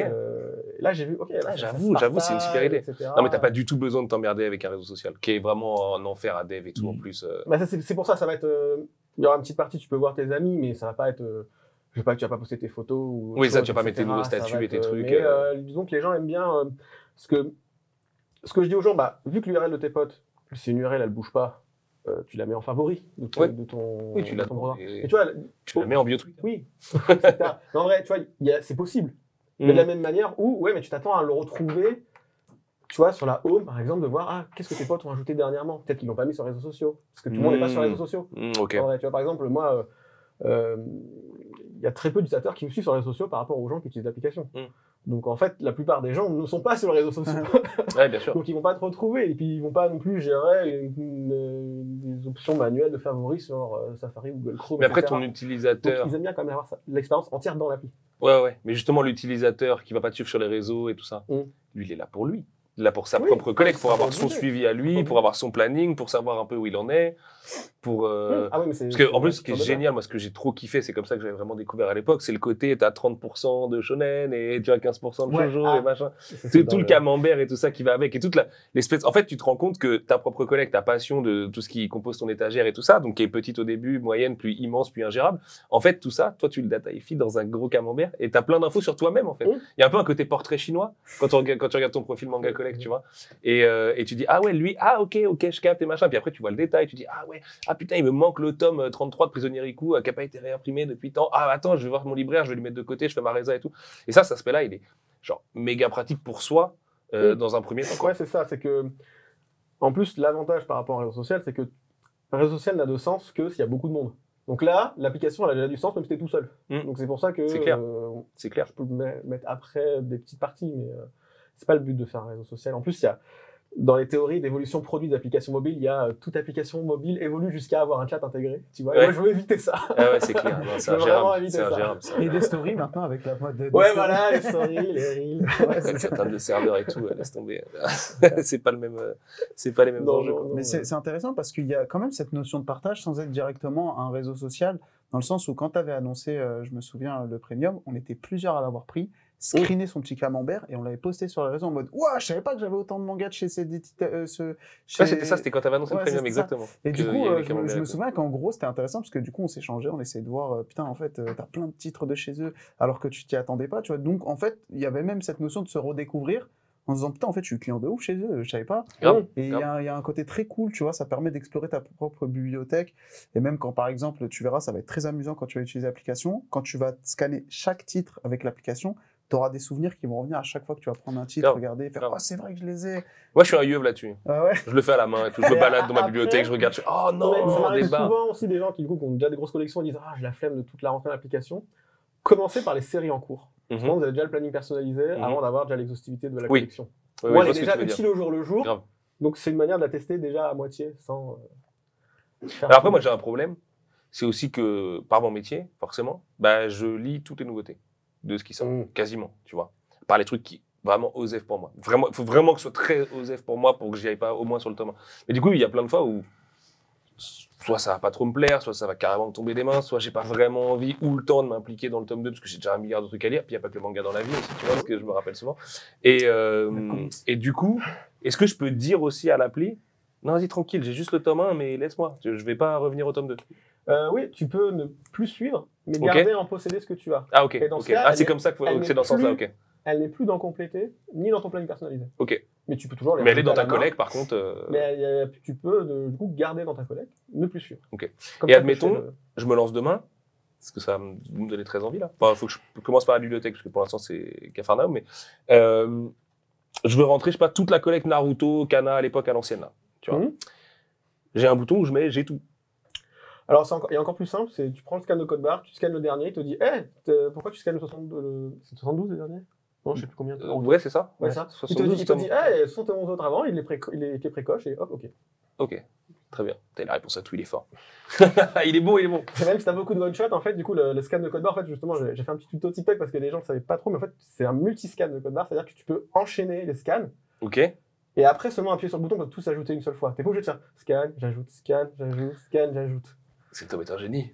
non, mais en fait, c'est tout simple parce qu'en fait, l'usage, c'est je relais la librairie, j'ai acheté 10 mangas de 10 séries différentes, et en fait, c'est chiant de les chercher une à une, etc. C'est un peu une des raisons pour lesquelles moi je fais pas d'appli aujourd'hui, en fait. Malgré mon amitié pour Bubble. Donc, en fait, tu vois, à chaque fois, il faut le scan qui dise je prends ça, parce que je suis en train de j'ai tous mis sur le code barre, etc. Tac, tac. Et après, ok, je vérifie, c'est bon, hop, ajouter. En plus, tu peux aussi, t'es pas obligé de le scanner, tu cliques sur la série, paf, et après, tu peux le faire manuellement, tu vois. Et après, tu cliques sur tout sélectionner, boum, c'est fait, tu vois. Pour le coup, le manuel, je le ferai au moment où je vais regarder ma bibliothèque et je vais tout rentrer par ordre alpha, un par un et tout, pour être clean. Et après, par contre, sur mes achats, effectivement, bim, code barre. Mais on en parlait de toute façon, même en tant que libraire, il y a un vrai intérêt aussi pour nous d'utiliser ce truc de scan. Parce que beaucoup de libraires ont un logiciel qui s'appelle LibriSoft, qui est un peu un logiciel qui date de avant Windows 3.1. Et alors, il est très bien foutu en termes de gestion de BDD et tout. C'est super. En plus, ça crache jamais et tout. Enfin, c'est solide comme. C'est une R5 le truc, tu vois. C'est moche, c'est vieux, mais ça roule. Et le seul problème, c'est que quand t'as un client qui arrive et qui te parle justement d'un manga que t'as pas capté. Et tu vois, le temps d'aller le chercher dans le logiciel, en plus, il faut le taper nickel, pas avoir le moindre erreur de casse et tout, machin. Tu vois, des fois, le client, tu le regardes, tu fais, t'es sûr que tu veux ce truc-là, en fait, parce que mon logiciel, il sait pas, en fait. Alors que chez Watt, l'avantage, j'arrive, il y a l'autocomplétion, je tape ICK et boum, je trouve ma série, tac, tac, tac. Toi, tu me dis, OK, ça sort le 28 décembre. Let's go. Moi, j'ai mon info en 2-2. Et du coup, Manga Collect devient un outil avec ton smartphone. Tout le monde a son smartphone toujours posé devant soi dans sa vie, quoi. Et parfait, hein, parce que Kevin, il nous montre la régie nous montre en temps direct comment on peut sélectionner les tomes. Donc, sur une très très belle série en plus. Sur une série. Que ne lit pas le mec de Manga Collect. Mais ouais. Mais ouais, je sais quand même. Non, ça tue. Et puis la version web, elle est chambée aussi. Ouais. Elle est très cool. Tu parlais de ton design, mais je suis désolé, le design, il est ultra clean. Ouais, après, là, tu vois, la version web, ça fait la version tablette qui est un peu mise sur un grand écran. Donc, des fois, c'est un peu trop étiré, je trouve, sur un grand écran. Avec le côté responsive, tu veux dire, ouais. Mais en fait, là, c'est le nouveau site. On s'en fout, mais c'est pratique. Oui, mais bon, après, forcément, je vois tous les défauts. Bien sûr. Mais le mieux est l'ennemi du bien aussi, parfois. Oui. Donc, tu vois, tant que ça. Je sais me contenir. Mentalité R5. Oui, mais voilà, je sais me contenir et dire, ok, je suis pas satisfait de tout, mais ça en prend. Ouais, voilà, exactement. C'est le plus important. Tout à l'heure, tu parlais de l'utilité au niveau des libraires, mais même moi, je l'utilisais d'un point de vue personnel, mais je l'ai aussi utilisé d'un point de vue professionnel. Et ouais, c'est marrant. Quand je fais mes petites épreuves et que j'imprime mes jaquettes, pour voir si l'ISBN est scannable, parce qu'il faut penser au côté pratique de est-ce que n'importe qui, libraire ou autre, puisse les scanner, ça marche, tu le fais avec l'application. Et en plus, je vais y revenir parce que c'était une question du chat. Vu que toi, tu as une base de données directement préfaite avec l'ISBN, et ben en fait, on peut voir directement, même sur un tome qui n'est pas encore sorti, si c'est le bon ISBN. Si l'application le reconnaît. Tant que effectivement le service commercial l'a déposé avant et tout, bam, ça s'il est déposé, s'il n'est pas changé, il y a des fois eu des petites des tomes qui peuvent changer d'ISBN s'il y a eu des soucis dans les bases de données libres avant.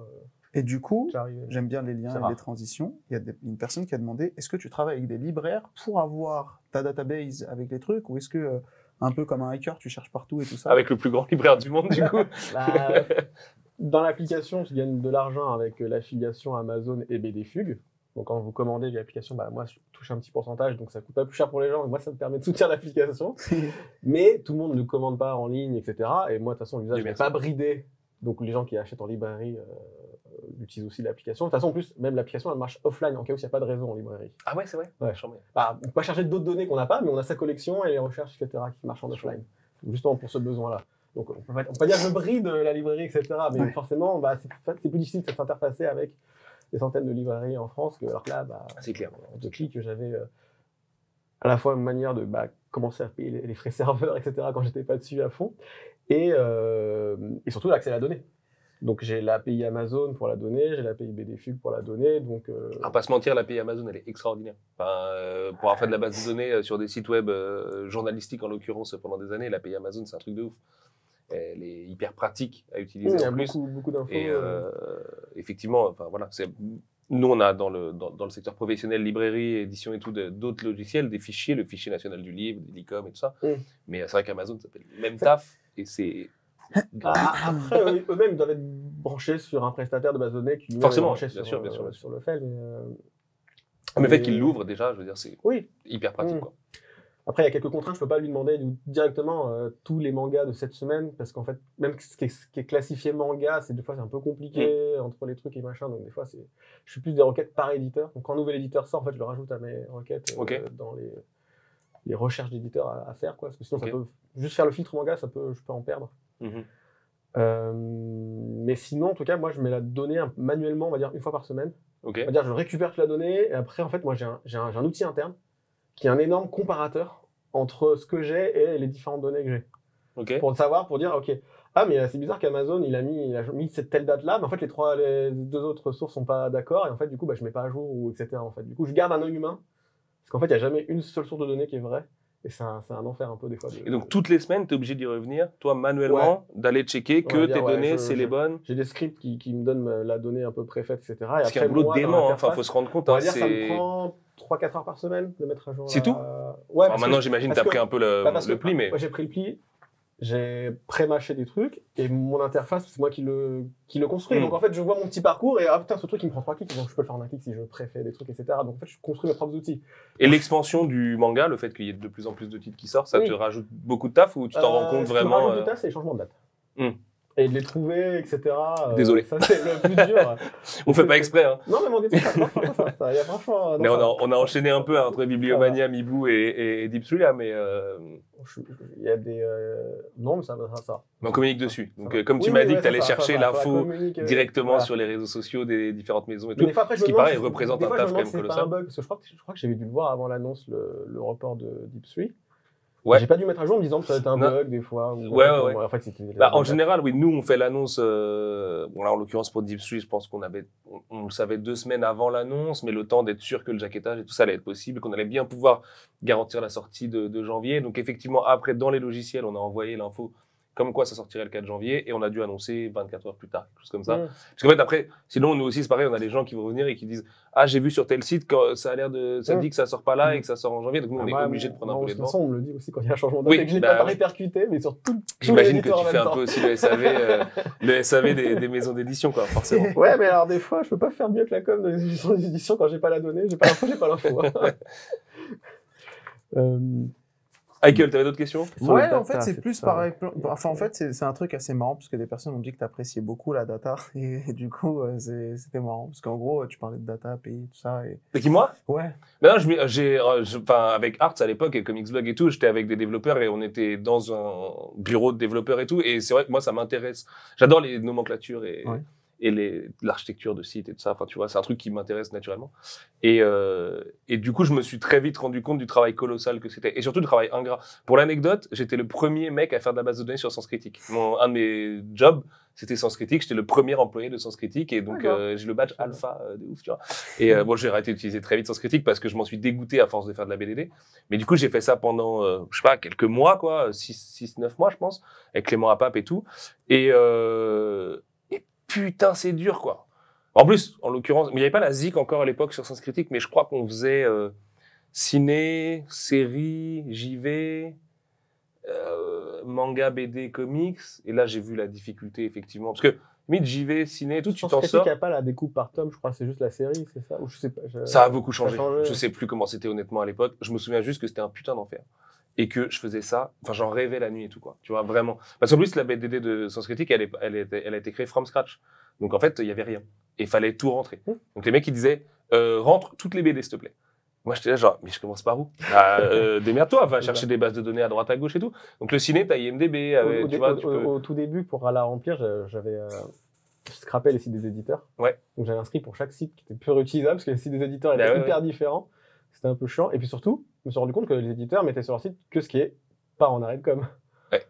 Donc il manquait. Donc si tu voulais chercher tout le back catalogue et tout. Ce qui forcément demandait, c'est en fait, c'était le truc un peu dur au début, c'était t'as le devoir d'exhaustivité. Ouais. Sinon, ça n'a pas la série de machin ou de machin. Et c'est marrant parce que tout à l'heure, quand on discutait avant l'émission, j'ai noté que tu as dit ça. Et ça, c'est un truc de développeur de ouf. Et moi, je suis un peu pareil dans le taf. Si tu fais un truc, faut qu'il y ait tout. Sinon, ton service, il est pas optimum et tout. Et tout de suite, tu l'as dit, tu as dit, non, mais faut qu'il y ait tout, en fait. Parce qu'on a parlé justement tout à l'heure des arrêts de commercialisation. C'est pas forcément un truc de développeur parce que je me suis pas rendu compte au début. Parce que moi, ce qui m'intéresse, c'est de faire le système d'information. Le système d'information, il est. C'est un truc de collectionneur, j'imagine. Ouais, mais je veux dire, il peut être joli, etc. Mais s'il n'y a pas l'information, Et ça sert à rien. Donc mon code servait à rien si j'avais pas l'information. C'est plutôt après coup que je m'en suis rendu compte. Non, mais ce que je veux dire, c'est que certains arrêts de com, il y a des tomes, ils doivent être rentrés par 2-3 personnes dans l'appli, tu vois, des vieux trucs.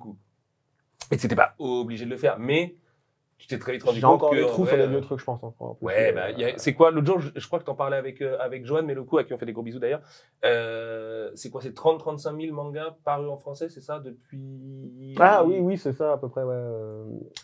En englobant un peu les romans dérivés, Manoir, Okay. Manora, etc. C'est ouf parce qu'en lisant cette donnée, je me suis dit, c'est énorme et c'est très peu à la fois. Ouais, tu vois. ça a l'air peu. J'ai du mal à quantifier le truc. Quelqu'un qui en a 5000, finalement, il a quand même une bonne portion de. Bon, après, 5000, c'est pas tout le monde, mais. Ouais. C'est clair. Une énorme portion de ce qui est sorti. Quoi. Ouais, c'est clair. Puis il y a beaucoup de gens qui en ont 10 000, par exemple. C'est-à-dire qu'ils ont un tiers de la production. C'est ça que j'ai pas refait des stats sur mes bases d'utilisateurs, mais ouais, il y en a qui ont des. Du coup, tu peux savoir quel utilisateur en a le plus et tout ça. Oui. Bah, après, faut pas tricher, mais. Ouais. Non, mais l'intérêt, c'est pas de mentir si tu te déterres à avoir une appli. Je veux pas faire un top utilisateur parce que déjà, ça va un peu bouger dans le temps. Non, mais oui, ça. Et en plus, après, ça te une compétition. C'est la compétition. Oui, en fait, les gens vont pourrir leur propre collection et plus utiliser, donc ça. Ouais, complètement. Mais j'ai 1000 milliards de mangas, ça marche pas. Mais oui, tu vas forcément avoir. Du coup, par exemple, toi, tu sais pas combien t'en as? Non. Ah voilà. Moi, je sais, je pense. Je suis aux alentours des 1000 et quelques. Mais j'essaie de faire attention parce que sinon, après, je vais dormir sur des livres et c'est pas l'objectif. faut partir de Paris, les gars. Si vous voulez avoir plus de livres, faut partir de Paris et tu peux en entasser plus. Et après, tu demandes à Antoine de te faire des études sur la solidité de ton bâtiment parce que tu as trop de bouquins. Il y a une question qui est intéressante, mais vraiment très intéressante, mais je suppose que tu l'as, cette donnée. C'est quoi les séries les plus rentrées et les moins rentrées dans l'app, par exemple? Moi, rentrer, c'est. On va faire un petit jeu. Compliqué. Genre, on essaie de deviner et tout, tu nous dis plus. Ah, moi, je sais quel tome est le plus Moi, rentré. je sais que c'est Spy Family. Le tome le plus rentré. Ouais. Le tome. En fait, de toute façon, quand tu dis la série, c'est le tome 1, de toute façon, forcément, qui est le plus rentré. Donc, ok. Je dirais Spy Family, moi. Naruto tome 1. Non et non. Ah ouais, Tokyo Revengers. Alors, oublie pas que le chat jouait aussi, hein, vous allez gagner. Ah ouais, grave, le chat jouait avec nous. J'ai un biais où, on va dire, tu vois, l'appli est vraiment connue depuis 3 ans, 22, vraiment 2021. Ok, gros indice. Gros indice, ça. Donc, j'ai quand même beaucoup de jeunes. Ok. Donc, Naruto, oui, ça vend toujours très bien, mais tu vois, par exemple, moi, le Demon Slayer, Thomas. Non. Ah bah attends, avec l'indice que t'as donné là, c'est pas One Piece, Thomas? Non. Ah, c'est dur. La régie joue avec nous. Comme si je donne un indice, mais forcément trouver, forcément, vu que c'est un truc hyper. Attends. C'est pas Demon Slayer, c'est pas Spy Family. Ça se vend toujours très bien. One Piece? Non. Jujutsu 1, ça. MHA? Oui. MHA, Thomas? C'est le MHA tome 1. Je crois qu'il y a plus de presque 90 000 personnes qui l'ont ajouté. God damn. Ah, c'est énorme. Et le moins rentré, du coup? Ouais, mais je sais pas. Non, le moins rentré. C'est forcément un 0. C'est pas, c'est 0 ou 1, quoi. Mais ça n'a pas de sens de faire le classement dans l'autre sens. Ok, bah, je m'y attendais pas du tout. MHA, Thomas. Enfin, je c'est vrai m'y attends qu'MHA et à fait la des fois, chiffres complètement délirants. Mais c'est ouf. Moi, ça me choque pas, mais je m'y attendais pas. Ouais, moi non plus. Ouais, c'est bizarre. Ouais, ok, cool. Voilà. Ok, bon. Après, j'aurais dû venir avec plus de data, le deuxième, le troisième. Non, mais sinon on va t'embêter en plus, on va vouloir des faire. petits quiz comme mais ça. en vrai, tu sais, quand tu m'as. Quand je suis venu avec les datas pour comparer aux ventes de Mangetsu, etc. et tout, après Caroline, elle est venue dans les commentaires, et après on a fait une émission justement, les top octobre, etc. par rapport à ma donnée sur Twitch, etc. Et du coup, c'était cool. Du coup, j'ai fait le top, et en fait, pareil. Et ça se vérifie à peu près. Naru Academia était le plus vendu aussi sur le mois, devant Dandadan, donc sur le mois d'octobre. Donc. C'est vrai que MHA, c'est monstrueux en fait en termes de vente. Devant Dandadan, tome numéro 2 en mois d'octobre. Oui, le tome. C'était 34. Chez toi? Ouais. Je crois pas que ce soit exactement ça au GFK, mais bon, après, c'est normal des fois qu'il y ait des petites disparités et tout. Et comme tu dis, je pense que l'âge aussi de ta communauté joue dans les trucs. Dandadan étant une grosse nouveauté. Après, t'as édition limitée, il faut compter les deux, quoi. Ah oui. Si tu regardes que le tome simple, forcément. Si tu le compares. Non, parce que je pense à Spy.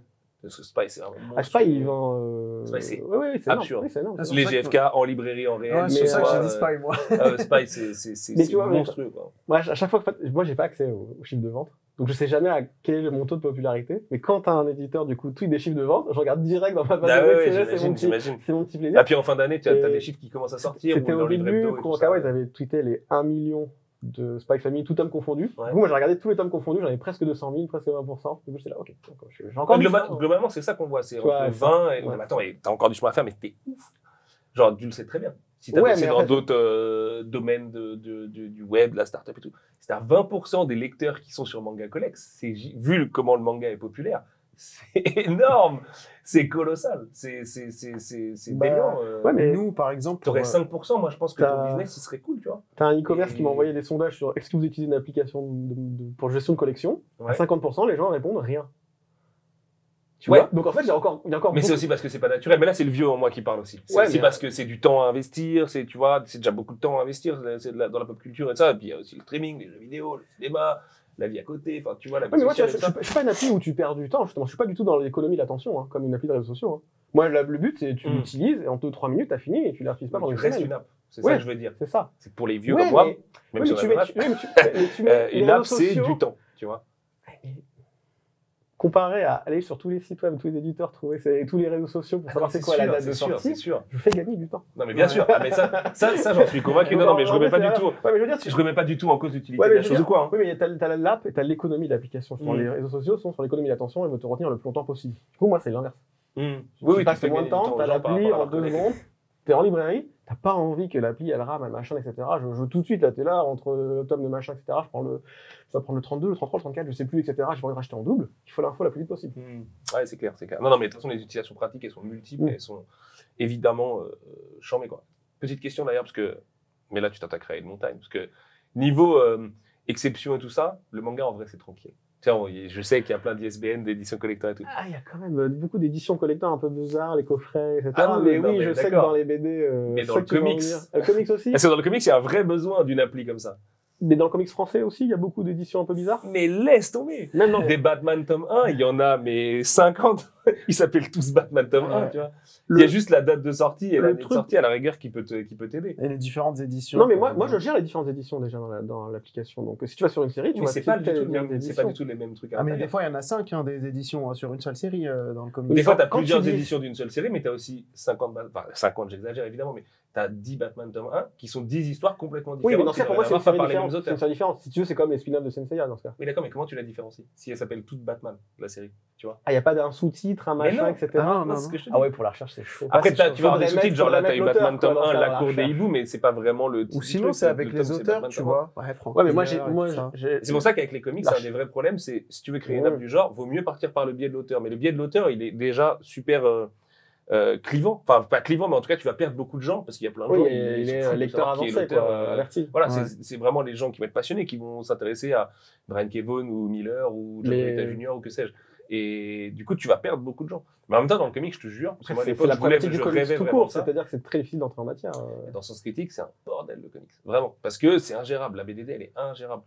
Il y a trop de trucs qui se ressemblent. En plus, il y a beaucoup d'éditions, tu vois, de la même chose, mais par contre, tu vois, un peu différentes, un peu agrandies, un peu collector, un peu machin. Et waouh, il y a des trucs qui ont été publiés chez un éditeur, puis chez un autre, beaucoup plus que dans le manga. J'ai un autre truc, les omnibus, ça, qui regroupent plusieurs tomes, et des fois, ça peut regrouper plusieurs séries aussi. Il peut y avoir des mélanges de séries dans un seul tome ou pas? En fait, le comics est ainsi fait que, effectivement, tu peux avoir, par exemple, je sais pas, Onslaught, qui est un gros truc des années 80, alors qui est vraiment assez éclaté pour le coup, mais pardon aux gens qui sont fans d'Onslaught.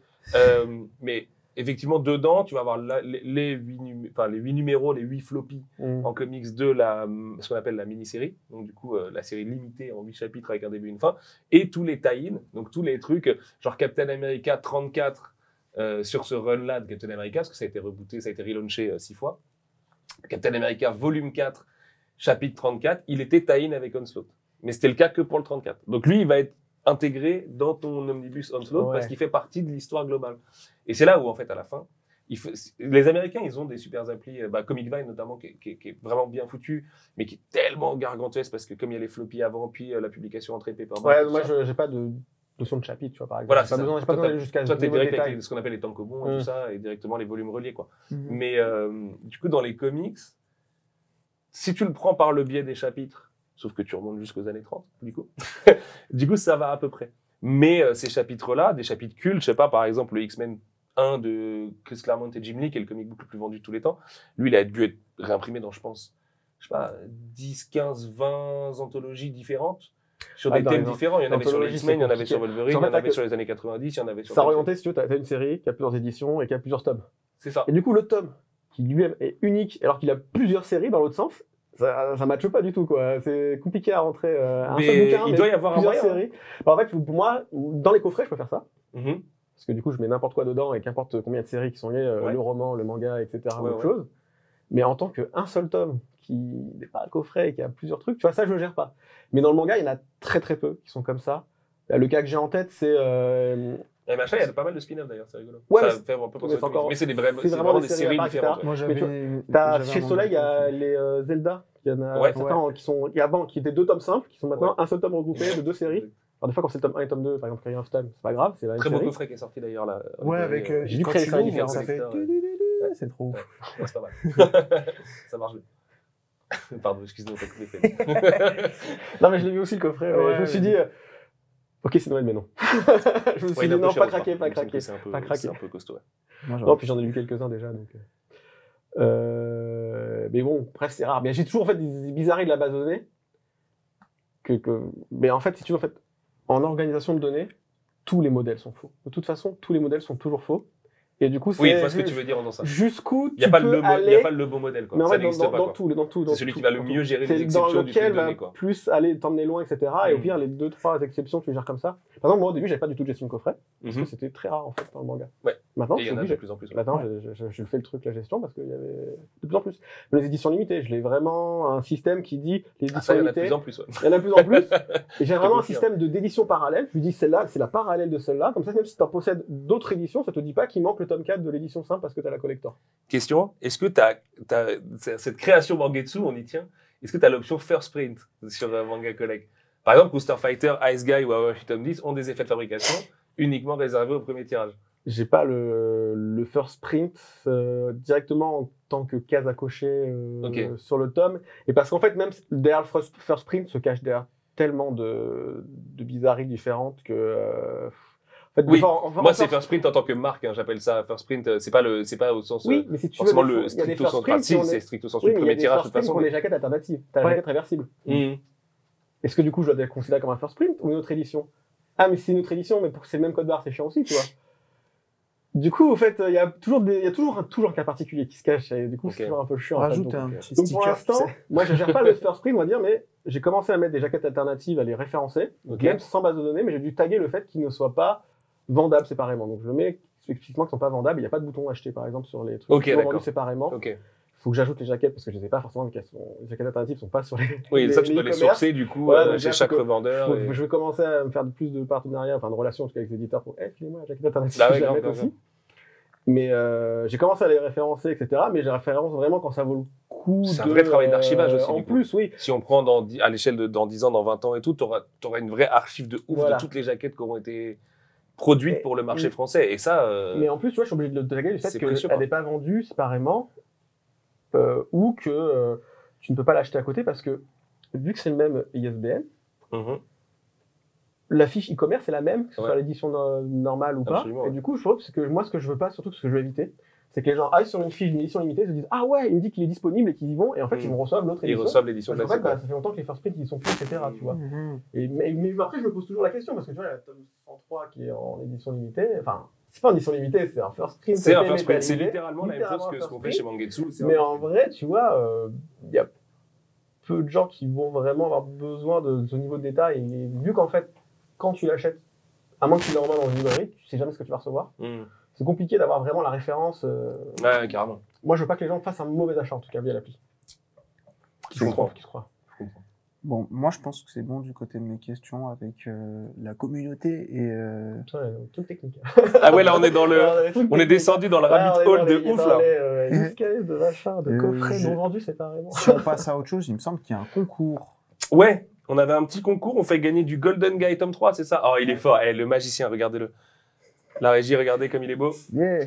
C'est lui qui a fait la couverture, alors forcément il est d'autant plus content. Ah non, moi c'était parce qu'il était dans le concours, ça aurait été un autre, j'aurais fait pareil. Du coup, le Golden Guy tome 3.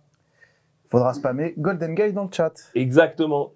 Est-ce que tu avais des petites choses à rajouter, Freddy, ou pas? Parce que je viens de regarder l'heure, je viens de me faire très très peur.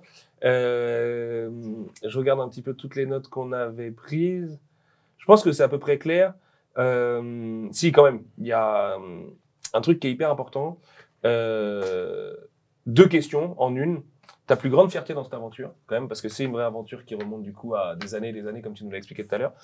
Et de manière large, pas besoin de faire d'annonce ce soir, hein, tu peux garder ça pour toi, mais comment est-ce que tu entrevois la suite de Manga Collect? Alors déjà, la plus grande fierté, c'est d'arriver à en vivre, quoi. Pendant longtemps, je me disais, ouais, il faudrait que je lance un premium, mais j'avais assez peur de la réaction des gens, en disant, ça va devenir payant, machin, etc. Et tout. Il y a des applis qui l'ont fait, qui se sont un peu pris des mauvais commentaires. Mais du coup, j'avais besoin de ça, parce qu'en fait, l'affiliation, c'était bien, mais c'est pas du tout assez. Et je voulais dire, des gens croient aussi qu'il y a toute une équipe qui est derrière, etc. Il y a une grosse startup. Ça donne cette impression, ouais, c'est fou. Non, je suis tout seul, je suis même pas à temps plein. Donc quand j'ai fait le premium, j'ai aussi plus fait la com sur, en fait, même présenter aussi, c'est ce que je faisais un peu, des petits articles de blog, etc. Mais du coup, j'ai codé le premium pour avoir des choses en plus. Et franchement, ma fierté, c'est vraiment quand ça a répondu présent et quand 4 jours, même pas, il y avait déjà 1000 personnes qui avaient pris le premium, entre guillemets, j'étais en mode, en début, tu vois, j'ai lancé le début 2022, j'étais en mode, ok, c'est bon, cette année, je crois que je vais pas avoir besoin de faire du freelancing à côté pour... non pas que je sois jouer ta feuille d'impôt, mais c'est combien de premium du coup? C'est 1,90, bon, on va dire. Ah ouais, c'est vraiment pas très cher. par mois, super cool, c'est super cool de ta part. par an.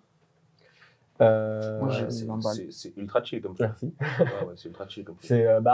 Et surtout, ce que je voulais pas faire, c'est que je voulais pas brider l'existant. Donc j'ai vraiment des choses en plus. Oui, parce que déjà en gratuit, tu as des options. Voilà. Ouais, mais par exemple, il y avait d'autres applis qui avaient mis je peux pas aller au-delà de 300 si c'est pas exactement. premium, etc. Fallait, voilà, au niveau quantité, en fait, moi, du coup, t'es capé. Je veux dire, en fait, si tu soutiens l'appli, t'as des trucs en plus. En vrai, c'est un peu comme si je lançais un crowdfunding participatif avec des contributions, quoi. J'ai pas besoin de lancer un Patreon ou un machin. Puis je suis un peu comme un youtubeur qui va dire, soutenez-moi, Patreon et machin, et voici qu'on soit parti, quoi. C'est automatique, quoi. J'étais déjà dans l'appli. Mais j'avais très peur de ça, du lancement, etc. Et finalement, quand j'ai lancé, j'ai reçu beaucoup vraiment de messages positifs et tout. Puis il y a un message positif et puis ça s'est traduit quoi derrière en acte vraiment en vrai, abonnement et franchement c'est moi je trouve ça hallucinant cool. À quel point il y a beaucoup de love autour de ton appli et de ton travail. C'est dingue. Déjà j'ai jamais vu la moindre critique sur ton travail. J'ai jamais vu personne qui dit ah non il y a mieux que Manga Collect, pourquoi toi t'es sur Manga Collect, blablabla. Mais toi tu dois pas trop de haters. T'as dû voir des trucs à la rigueur, voilà, mais ça va. En vrai quand les gens comprennent que je suis tout seul derrière ils se calment. Ouais. En fait des fois les gens tu vois genre des fois j'ai déjà eu des messages en mode c'est inadmissible, j'ai pas de réponse depuis une semaine en DM, etc. Je dis alors, frérot, je suis tout seul, machin et tout. Après, moi, par contre, quand il y a un petit problème technique pour débugger, il y a directement le développeur, donc les gens aiment bien aussi, du coup, des fois. Donc, au moins, c'est plus pratique. Moi, essayez d'éteindre et de rallumer votre ordinateur, tu vois. C'est un support un peu plus quali. Comment? Mais en tout cas, la fierté, c'est d'arriver à. Moi, j'avais mis, après, tu vois, une fois que j'ai distribué le flyer, j'ai mis 1 an et demi avant de faire les premiers 10 000 utilisateurs. Et après, ça fait boule de neige. Après, j'ai fait 100 000, 200 000. Je vais bientôt passer aux 300 000 inscrits. Ça va être assez ouf. C'est fou. Et après, dans les petits regrets que j'ai, c'est que je me dis j'aurais dû faire un peu plus comme marketing. Moi, c'est pas mon dada, etc. au début, mais parce que mon créneau, c'était vraiment le marketing. 300 000 utilisateurs sans marketing. Il y a des marketeurs qui vont se. Ouais, mais en vrai, c'est les gens qui ont tout fait. C'est les gens et les partages qui ont tout fait, etc. Moi, en fait, mon créneau, c'est le marketing, c'est le produit. De toute façon, les gens ne partageront pas s'ils n'utilisent pas. S'ils n'utilisent pas, si l'appli elle est nulle, quoi. C'est comme ce qu'on disait sur le design tout à l'heure, c'est la très bonne mentale. Le meilleur marketing, c'est un produit de qualité. Mais ça ne compense pas un peu quand même le marketing et non, c'est sûr, pour faire connaître, etc. Donc j'aurais pu aller un peu plus vite, entre guillemets. Bon, tant pis, c'est fait. Au moins, c'est la croissance naturelle et c'est solide, quoi. Puis aller plus vite de quoi? Ce qui est important, c'est maintenant. En fait, j'aurais pu aller plus vite dans le sens où j'aurais pu y consacrer plus de temps et avoir des features que je développe maintenant qui auraient pu être déjà là avant. Tu vois, c'était ça en fait. Moi, c'était m'acheter du temps. En fait, moi, oui, certes, mais du coup, ça te donne aussi. Enfin, là, t'as encore plein de temps devant toi. Oui, maintenant, c'est bon, je suis à temps plein, c'est trop cool. Donc, mon rêve aussi, là, c'était. Ça fait combien de temps que t'es à temps plein dessus? Depuis le début de l'année, quoi. On va dire en 2021, j'étais arrivé à finir, donc depuis l'été, j'avais arrêté. 2021, je revisais sur mes réserves, et 2022, là, je vis du premium, quoi. C'est trop cool. Félicitations, vraiment. C'était un peu mon rêve d'étudiant que je suis enfin arrivé à faire. Mais que c'est trop bien parce que t'as été le chercher au mérite, littéralement, quoi, tu vois. T'as taffé, on voit bien que l'appli elle évolue au fur et à mesure pour tout le monde. Et, en tout cas, merci beaucoup. Bravo, un grand bravo. Je pense que le chat sera d'accord avec nous. Mais depuis tout à l'heure, en fait, t'as que c'est un peu un conte de fées de développement. Ouais, mais moi, en fait, c'est ça. Non, mais je me rends compte voilà, j'ai pas. En plus, tu vois, j'ai bossé dans pas mal de startups et je vois le moment où mince, on n'arrive pas à faire la levée de fonds et on gagne pas assez d'argent et ça devient la merde et le produit, il est tordu, il est corrompu. Grave. Et moi, je voulais pas ça. Et en fait, tu vois, peut-être j'ai un mauvais a priori sur des investisseurs, mais je voulais pas trop ça. Quoi. J'ai senti ça. En vrai, les gens te donnent que du love. Hein. Tu regarderas le replay, il y a que du love dans le chat. Ça fait vraiment plaisir en fait de voir que tu sauves la vie de beaucoup de personnes. Sauve la vie, c'est un grand mot, mais franchement, quand t'es un lecteur et que t'es passionné de manga, avoir une application qui est limite, tu sais, ton sidekick qui t'aide dans tout, genre tu rentres dans une librairie, tu vois que t'as une série qui t'intéresse, tu bloques parce que tu sais pas si t'as acheté ce tome ou pas, et t'es comme ça pendant 1 heure. Tu sais, tu rentres chez toi, bredouille, tu dis putain, j'aurais dû le prendre. En fait, c'est ce tome qui. Ou alors tu le prends et tu dis mince, et ouais, voilà, c'est ça. Après, c'est ton libraire et tu le connais, tu l'échanges. Ton libraire, tranquille, tu fais un échange. Mais le libraire, lui, il veut juste que tu prennes le truc dans tous les cas. Mais non, t'as pas pris celui-là, prends. Non, je rigole. Mais en vrai. Les libraires sont pas comme ça. Qu'est-ce que tu racontes? Non, en vrai, je mal. Mais pour le coup, tu vois, il y a même juste le côté la pile à lire, tu vois, ça aide énormément.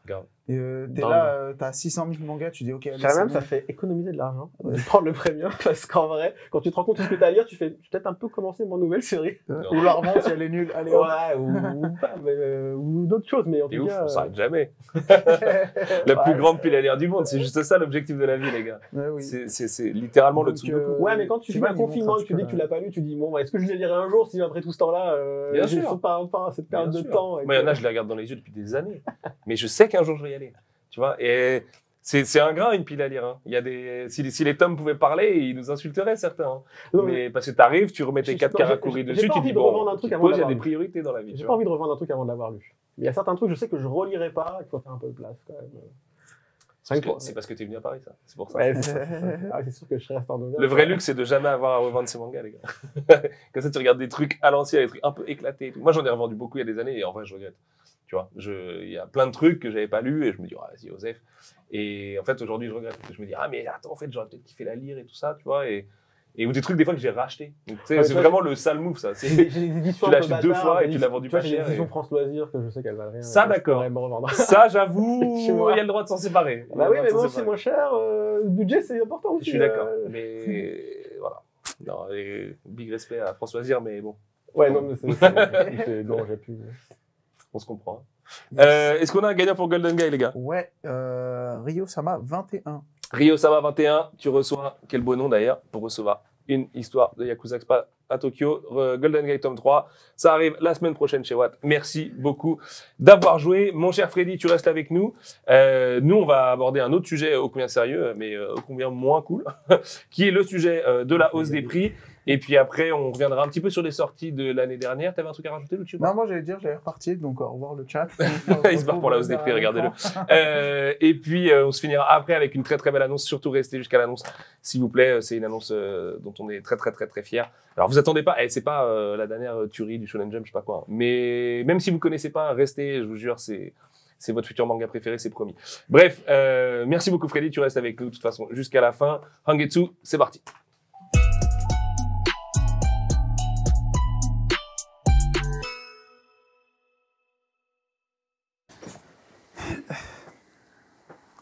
Alors, je ne suis pas en train d'envoyer un texto à ma chère et tendre, car je suis en mode avion, je suis très professionnel. Je suis en train de récupérer la grille tarifaire designée par mon cher Lucisco, qui était sur le canapé il y a quelques secondes, parce que ça va m'aider un petit peu à évoquer le sujet épineux de la hausse des prix. On va devoir rappeler quelques bases. Les maisons d'édition sont des entreprises à but lucratif. Je pense que c'est important d'avoir cette donnée quand même pour comprendre la suite. Alors évidemment, on travaille par passion et pour les auteurs et tous les services d'ailleurs. Quand on parle d'augmentation de prix, ne croyez pas que il y a pas de méchant ni au commercial, ni à l'édito, ni à l'infâme, ni à ce que vous voulez. Tout ça. Il y a une crise mondiale réelle. Il y a un besoin d'augmenter les tarifs. Et il y a des décisions qui ont été prises en conséquence par rapport à ça. D'ailleurs, et je trouve globalement, honnêtement, et je vous en remercie sincèrement, que ça s'est pas mal passé quand on a dévoilé cette grille d'augmentation. Alors j'entends les vannes, 5 €. Ouais, c'est facile de dire 5 € sur Tommy, les gars, il était vendu 5 € moins cher que le prix marché. Mais on va en parler aujourd'hui, parce que je pense qu'il y a pas mal de choses à dire, et surtout, il faut revenir sur chaque ligne de ce petit tableur. Il y a des titres qui sont absents de ce tableur. Notamment certains lancements de l'année prochaine. Par exemple, Kamonohashi sera lancé à 7,95 €, on peut vous le dire et tout ça. Bref, il y a quand même 4 de nos 5 plus gros succès. Si genre Junji Ito mis à part, évidemment, parce que Junji Ito étant un bouquin relié avec Effet de Fab, c'est le plus concerné par la crise des effets de fabrication dont on a parlé avec Julie dans le Tsukimi saison 2, épisode 2, si je dis pas de bêtises. Donc plus 35% d'augmentation, etc. Mais quand même, notez que Deep 3, Rooster Fighter, Ice Guy and the Cool Girl et Chihoran n'augmentent pas. Il n'y a pas d'augmentation sur ces titres au 1er janvier. Je pense que c'est important. notamment parce que je vous le dis, je ne vais pas pouvoir tout vous raconter ce soir, il y a aussi une part de cuisine interne et tout, mais il y a eu ça a pris de longues semaines, les négociations, même en interne sur les augmentations de prix. Tous les services ont eu un peu leur mot à dire et tout le monde avait des avis plus ou moins contraires sur certains sujets ou quoi. Et il y a eu un moment où tous les titres augmentaient, tous, sans exception. Où en fait, on prenait la crise, on disait, OK, ça a augmenté de temps, on augmente donc de temps. On a pris la décision de ne pas augmenter certains titres. Chiron, par exemple, il y a la dorure, tout ça, enfin voilà, il y a des choses qui coûtent cher. Comme c'est une série qui marche très bien, on s'est dit, on va pas augmenter, la série fonctionne bien, voilà. Et à chaque fois, il y a une logique que je pourrais vous détailler et vous verrez que ce qui augmente pas, c'est les gros succès. Donc déjà, vous devez pouvoir déduire 2-3 trucs normalement du reste des augmentations par rapport à ça. Même s'il y a aussi des trucs qui marchent très bien là-dedans, et là aussi je vais y revenir, que ce soit Aoashi ou Junji Ito par exemple, voire Soten no Ken, qui effectivement n'est pas du tout dans la même situation que Keiji. Et je fais un aparté là-dessus d'ailleurs, parce que le problème de prendre la parole sur ces sujets, parce qu'on pourrait aussi rien dire, c'est que du coup, des fois, le message passe pas forcément bien, il y a une partie de téléphone arabe et tout, et j'en arrive à lire des trucs qui sont Soten no Ken est un échec, je sais pas quoi et tout ça. Donc, je sais que ces 5 minutes-là n'ont pas valeur de statement officiel de ce que vous voulez ou quoi, c'est juste une explication que je vous donne, parce que je pense que vous la méritez, parce que vous êtes les lecteurs de Mangetsu et c'est grâce à vous que Mangetsu existe. Maintenant, essayez de vous y référer un peu, j'ai envie de dire, si vous avez accès à cette vidéo, pour avoir un peu les explications de quoi de qu'est-ce. D'ailleurs, il y a aussi un monde, il y a aussi eu des moments où on s'est posé la question, est-ce qu'il faut communiquer ? Pour pas vous mentir, une partie de l'équipe a insisté pour que oui, on communique. Parce que ça nous paraissait méga important d'être transparent sur cette truc, sur cette augmentation, et que ce soit pas une mauvaise surprise au 1er janvier et tout ça. On a tardé à communiquer, c'est une réalité. On est peut-être, je crois, ou il y aura peut-être d'autres gens derrière, mais peut-être les derniers à communiquer dans le monde du livre, aussi parce qu'on a peut-être été les derniers à fixer nos prix de manière définitive. C'est pas de notre fait, c'est aussi que c'est le genre de communication et de ça qui se prépare, qui s'organise, qui se réfléchit, sur lequel tout le monde doit pouvoir aussi un petit peu s'impliquer et tout. Après, faut le temps de faire le design, faut le temps aussi de prévenir nos partenaires au Japon et tout ça. Donc c'est pas voilà, une augmentation de tarif, c'est pas un caprice où on se dit ah vas-y bim, Golden Guy 30 centimes. Non, ça marche pas comme ça. Du coup, là, la communication a été faite. Donc, nous, on en est très contents. On en est même vraiment soulagés, pour être tout à fait honnête, puisqu'en plus, comme les bouquins sont en pré-vente sur les sites marchands avant leur sortie, évidemment, du coup, il y avait certains prix qui avaient fuité, entre guillemets, donc des gens qui étaient venus demander des explications. Donc moi, en perso, sur mon Twitter, comme j'essaye de le faire au maximum, j'avais donné des explications par rapport à chaque titre. Mais c'était pas simple si vous n'aviez pas la big picture, entre guillemets, et que je pouvais pas vous dire, j'avais pas le droit de vous dire à ce moment-là que Deep Three, Rooster, Ice Guy et Chiron n'augmentaient pas, par exemple. J'aurais rêvé de vous le dire à ce moment-là pour dire soyez pas méchants, les gars, ça augmente pas aussi. Mais je pouvais pas. Parce qu'on s'était dit en interne, on ne communique pas sur des trucs où il y aura cette grille, et c'est comme ça, c'était la règle qu'on s'était fixée, nous, en interne. Et j'espère que vous le comprenez aussi, on est une équipe et tout ça, donc c'est important. Maintenant, pour revenir sur la grille, du coup, un peu de cas par cas. Aoashi va augmenter de 30 centimes, passant de 6,90 € à 7,20 €. Aoashi, c'est notre méga locomotive. Comme toutes les séries, elle nous coûte plus cher à fabriquer que quand on l'a lancée. Et on s'est posé la question de est-ce qu'on passe le cap des 7,20 €. Honnêtement, comme pour beaucoup des titres dont on va parler là, on a aussi regardé ce qui se faisait à côté. On a aussi discuté directement avec les éditeurs des autres maisons, avec les services commerciaux des autres maisons. On a pris de l'info, on a essayé de sentir le truc et tout ça. À un moment, par exemple, il y a eu un scénario où Aoashi était à 7,50 €. Et une partie de l'équipe disait non, on peut pas. Il y a une autre série de foot qui sort sur le marché. On s'est dit, elle est à combien? Ok, bon peut-être que c'est un indice de ce qu'on peut nous aussi proposer sur Aoashi, parce que entreprise, but lucratif, tout ça, vous voyez où je veux en venir. Golden Guy, c'est pas du tout pareil. Golden Guy a la même augmentation, 5 centimes de moins sur Golden Guy, puisqu'on passe de 7,95 € à 8,20 €, ce qui est une augmentation de 25 centimes. Donc sur l'ensemble de la série, ça vous coûtera 3 €, quoi. Puisque ça va pas être une série méga longue. Golden Guy, c'est parce que la série a eu du mal à rencontrer son public au départ. Et qu'au moment où on a commencé à discuter des augmentations, alors aussi parce que la série a été lancée au mois d'août. Donc forcément, le mois d'août, c'est pas le moment, tu dois le voir aussi sur Manga Collect, j'imagine, c'est pas le moment où il y a le plus de titres qui sont rentrés, quoi. Tu le disais tout à l'heure, c'était le 25 décembre, toi, où tu vois le plus de titres rentrés et tout ça, évidemment. Donc, cette performance de Golden Guy nous a dit, mais les mecs, on a une dorure, on a un papier, on a tout ça. C'est une série à laquelle on tient, on n'a pas envie de... Voilà, il ne faut pas non plus aller à des tarifs plus chers, même s'il y a un moment où la série a été dans un scénario à 8,95, je peux vous le dire aussi. On trouve que 8,20, c'est le bon prix par rapport à ses performances. Les enfants d'Hippocrate et PACA, qui passent de 7,95 € à 8,95 €, donc 1 € d'augmentation, je suis très conscient de ce que ça représente. Sur PACA, ça représentera 3 € sur l'ensemble de la série des tomes restants. Sur Hippocrate, ça représentera à peu près 5 € du coup, puisque si vous les achetez maintenant, vous avez déjà les tomes à 7,80 €, les 5 premiers sur les 10 au total. Donc on parle d'une augmentation de 8 € pour 2 séries complètes. Je ne veux pas faire l'ombre ou quoi, ça nous paraissait humainement acceptable si on vous expliquait la vérité, qui est qu'aujourd'hui, PACA a très très peu de lecteurs. Très très peu. J'ai donné les chiffres sur Twitter, je ne les donnerai pas ici. Les enfants d'Hippocrate, on a plus, mais on n'a pas assez. C'est-à-dire que nous, on fonctionne avec des comptes d'exploitation.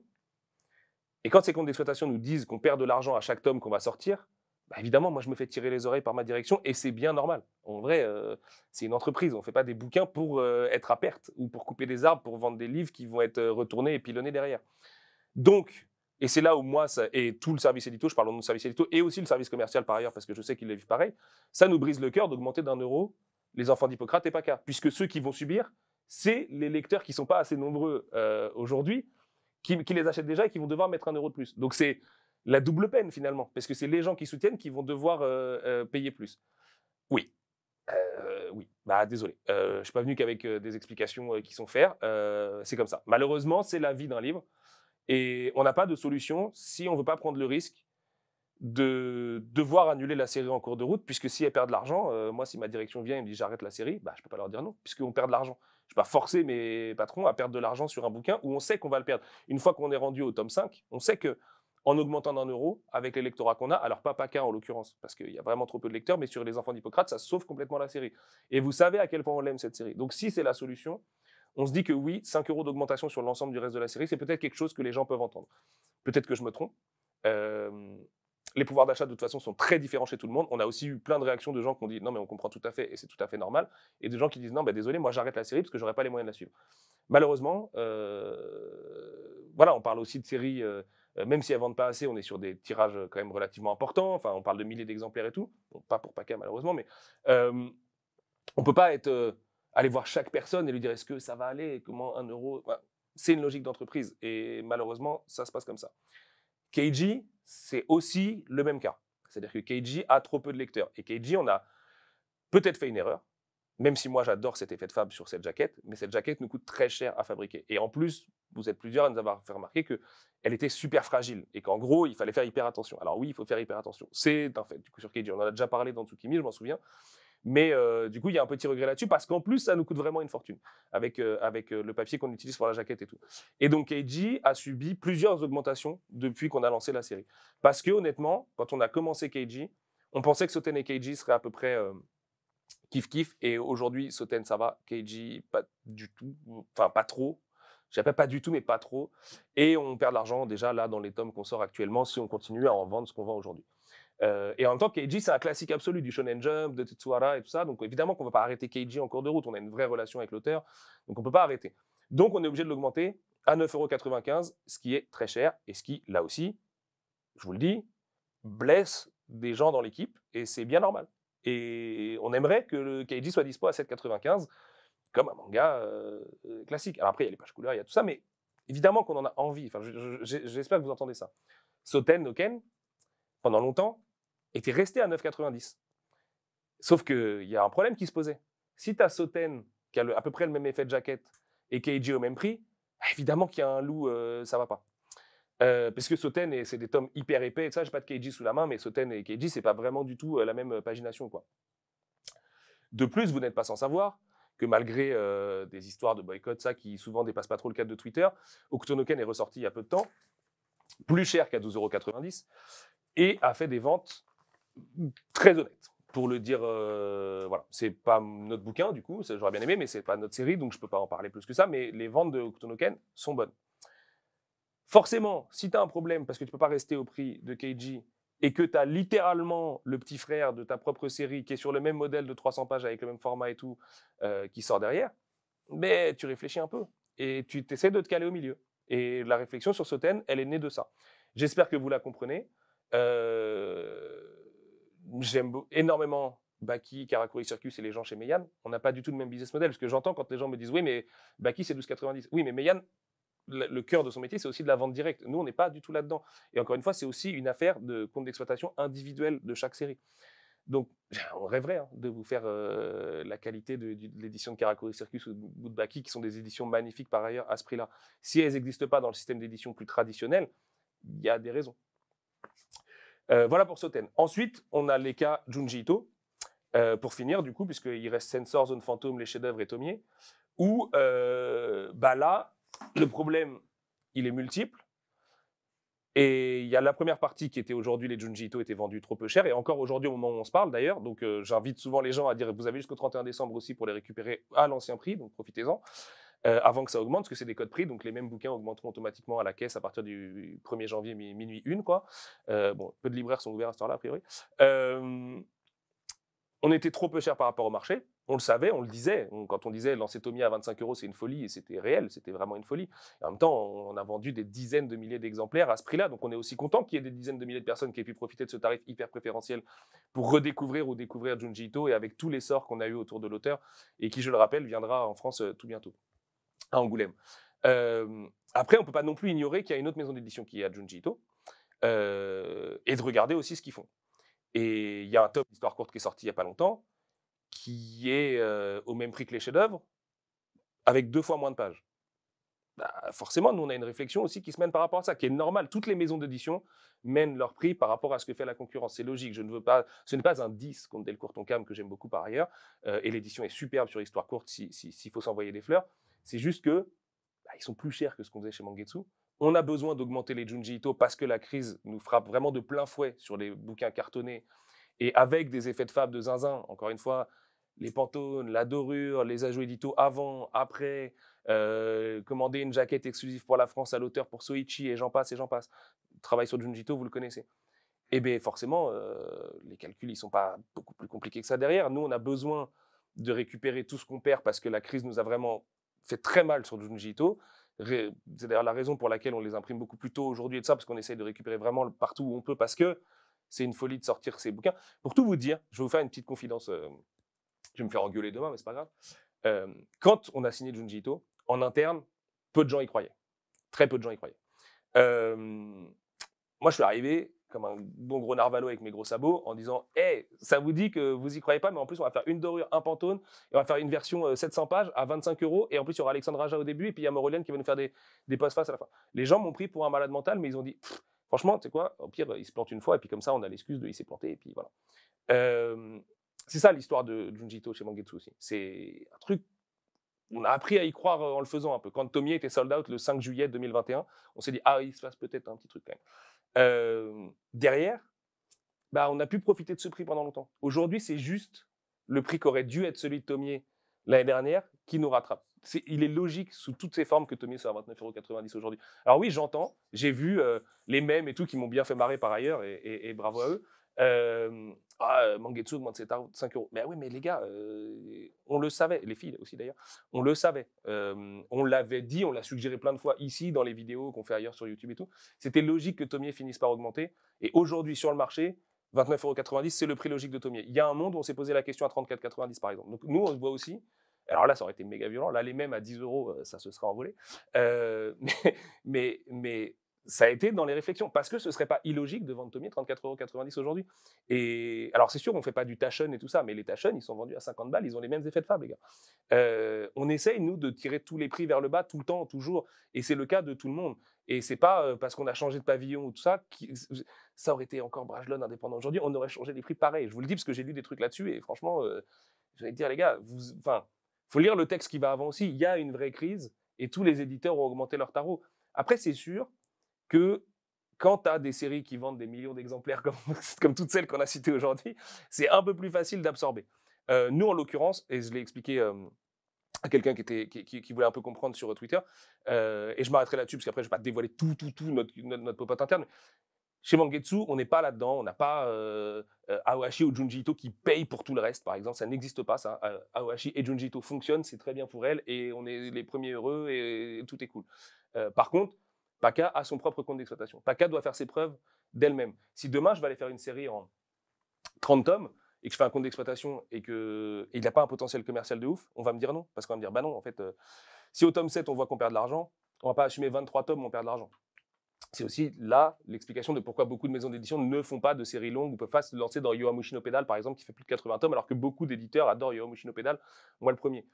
Parce que c'est trop risqué par rapport à la crise des matières premières et par rapport au fait que notre prix unique d'impression, dans une semaine, c'est pas le même que ce soir, et dans un an, c'est vraiment pas le même que ce soir, quoi. Et donc, du coup, c'est des risques que tu prends sur des années et des années. Si tu fais 80 tomes, tu pars pour 15 ans de publication quasiment. Voilà. Après, j'ai conscience que du coup, je vous donne des clés parcellaires, pour comprendre un peu comment ça fonctionne, mais chaque série chez nous doit faire ses preuves. Et donc, si une série ne fait pas ses preuves, malheureusement, elle ne rencontre pas son public, malheureusement, comme c'est le cas de Paka, et ça me tue parce que Paka est vraiment un bijou, vraiment, il y a plus de... Enfin, bref, je ne vais pas tout dire, mais... c'est la vie d'une maison d'édition. Et toutes les maisons d'édition ont des échecs. Et toutes les maisons d'édition ont des succès. Et quand tu as des énormes trucs, ça aide à mieux faire passer certaines pilules ou à aller chercher. Nous, on ne peut pas encore faire ça, on est tout jeune. On a sorti même pas 50 bouquins, je pense à date sur Mangetsu, donc on n'a pas ça encore. On n'est pas un peu petit, on a dû faire les 50. On peut pas encore, oui, c'est plus que ça même quand même. Mais on peut pas faire ça. On n'a pas un back catalogue de 500 bouquins qui vont continuellement vendre des One Piece tome 73 et des MHA tome 31 et tout. Je nous le souhaite, hein. Je souhaite que Ron Kamonohashi devienne ce genre de série dans le futur, par exemple. Ce serait mortel pour la collecte. Et du coup, peut-être que ça absorberait des choses et d'autres. Mais pour l'instant, on n'y est pas. On a encore une toute petite maison qui doit faire ses preuves titre à titre. Et voilà. Donc, je retiendrai aussi, encore une fois, que Deep Three, Rooster, Ice Guy et Chiron n'augmentent pas. Je pense que c'est important aussi de le retenir. Avec tous les effets de fab que vous pouvez avoir dessus et tout ça, il y a quand même quelque chose d'assez cool là-dedans, il me semble. Vous avez jusqu'au 31 décembre, encore une fois. Et puis désolé pour les gens qui sont déçus, vraiment du fond du cœur, du nom de toute l'équipe. On aimerait ne pas vous décevoir, évidemment, on ne fait pas notre métier pour vous décevoir. Mais c'est comme ça. C'est notre métier qui veut ça, c'est la situation, c'est la crise qui veut ça. C'est très dur de faire une conclusion à ce genre de passage. Donc on va se mettre bien avec un petit concours, je pense, histoire de se remonter un peu le moral. Qu'est-ce qu'on fait gagner, Heikel, dans cette partie? Ah bah tiens, justement. On fait gagner Les Enfants d'Hippocrate, le dernier tome qui est sorti. Et voilà, Les Enfants d'Hippocrate, tome 5, qui est juste là. Tout en dessous. Si on le fait gagner à quelqu'un qui n'a pas acheté les 4 premiers tomes, c'est le moment. Non, en plus, en vrai, on le dit souvent, les gens pensent que ça peut être un peu des magots et tout. Je vous jure, chaque vente compte chaque personne qui se dit vas-y, c'est pareil, le destin de la série, il est le même sans moi. Non. Sur cette série-là, c'est souvent on flex, on entend le manga. J'expliquais ça sur le rapport du monde du livre quand j'expliquais des vrais chiffres à des gens autour de moi dans ma vie privée et tout. Et en fait, le livre en France, c'est vécu par la grande librairie ou Guillaume Musso qui va chez Laurent Ruquier. Oui, Guillaume Musso, il a vendu 12 millions d'exemplaires. Donc en fait, les gens pensent que le livre, il y a des milliards d'exemplaires de partout et tout ça. On entend des grands tirages, des One Piece, des trucs. Ouais, mais en fait, il y a aussi plein de séries qui vendent moins de 1000 ex. Le code, pardon. Mako, non, du coup. Le code, c'est Mako, ouais. C'est ça? Ouais, je pense que c'est Mako. C'est Hippocrate, mais bon, ouais, Hippocrate. Décide-toi. Hippocrate, c'est cool. C'est toi qui assume avec le chat après. Hein. Du coup, le code pour gagner le tome 5 des Enfants d'Hippocrate, ce sera Hippocrate. Let's go, le chat, bombardez ça et c'est parti. Mortel. Ah, regardez comme il est beau. H2P. Exactement, H-I-2-P. O-C-R-A-T-E. On va se finir avec du coup les sorties d'il y a un an. C'est Kagen, c'est parti.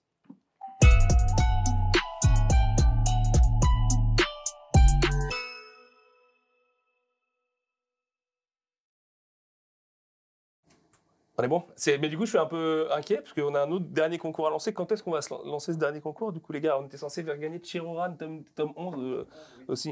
Moi, je sais pas comment ça marche, les histoires de concours, mais on peut faire gagner Chiroran tome 11 maintenant aussi? Je tire et... Ok. Bon, je vous parle de Chiroran tome 5, du coup, en attendant. Alors, du coup, il n'y a que 2 sorties l'année dernière.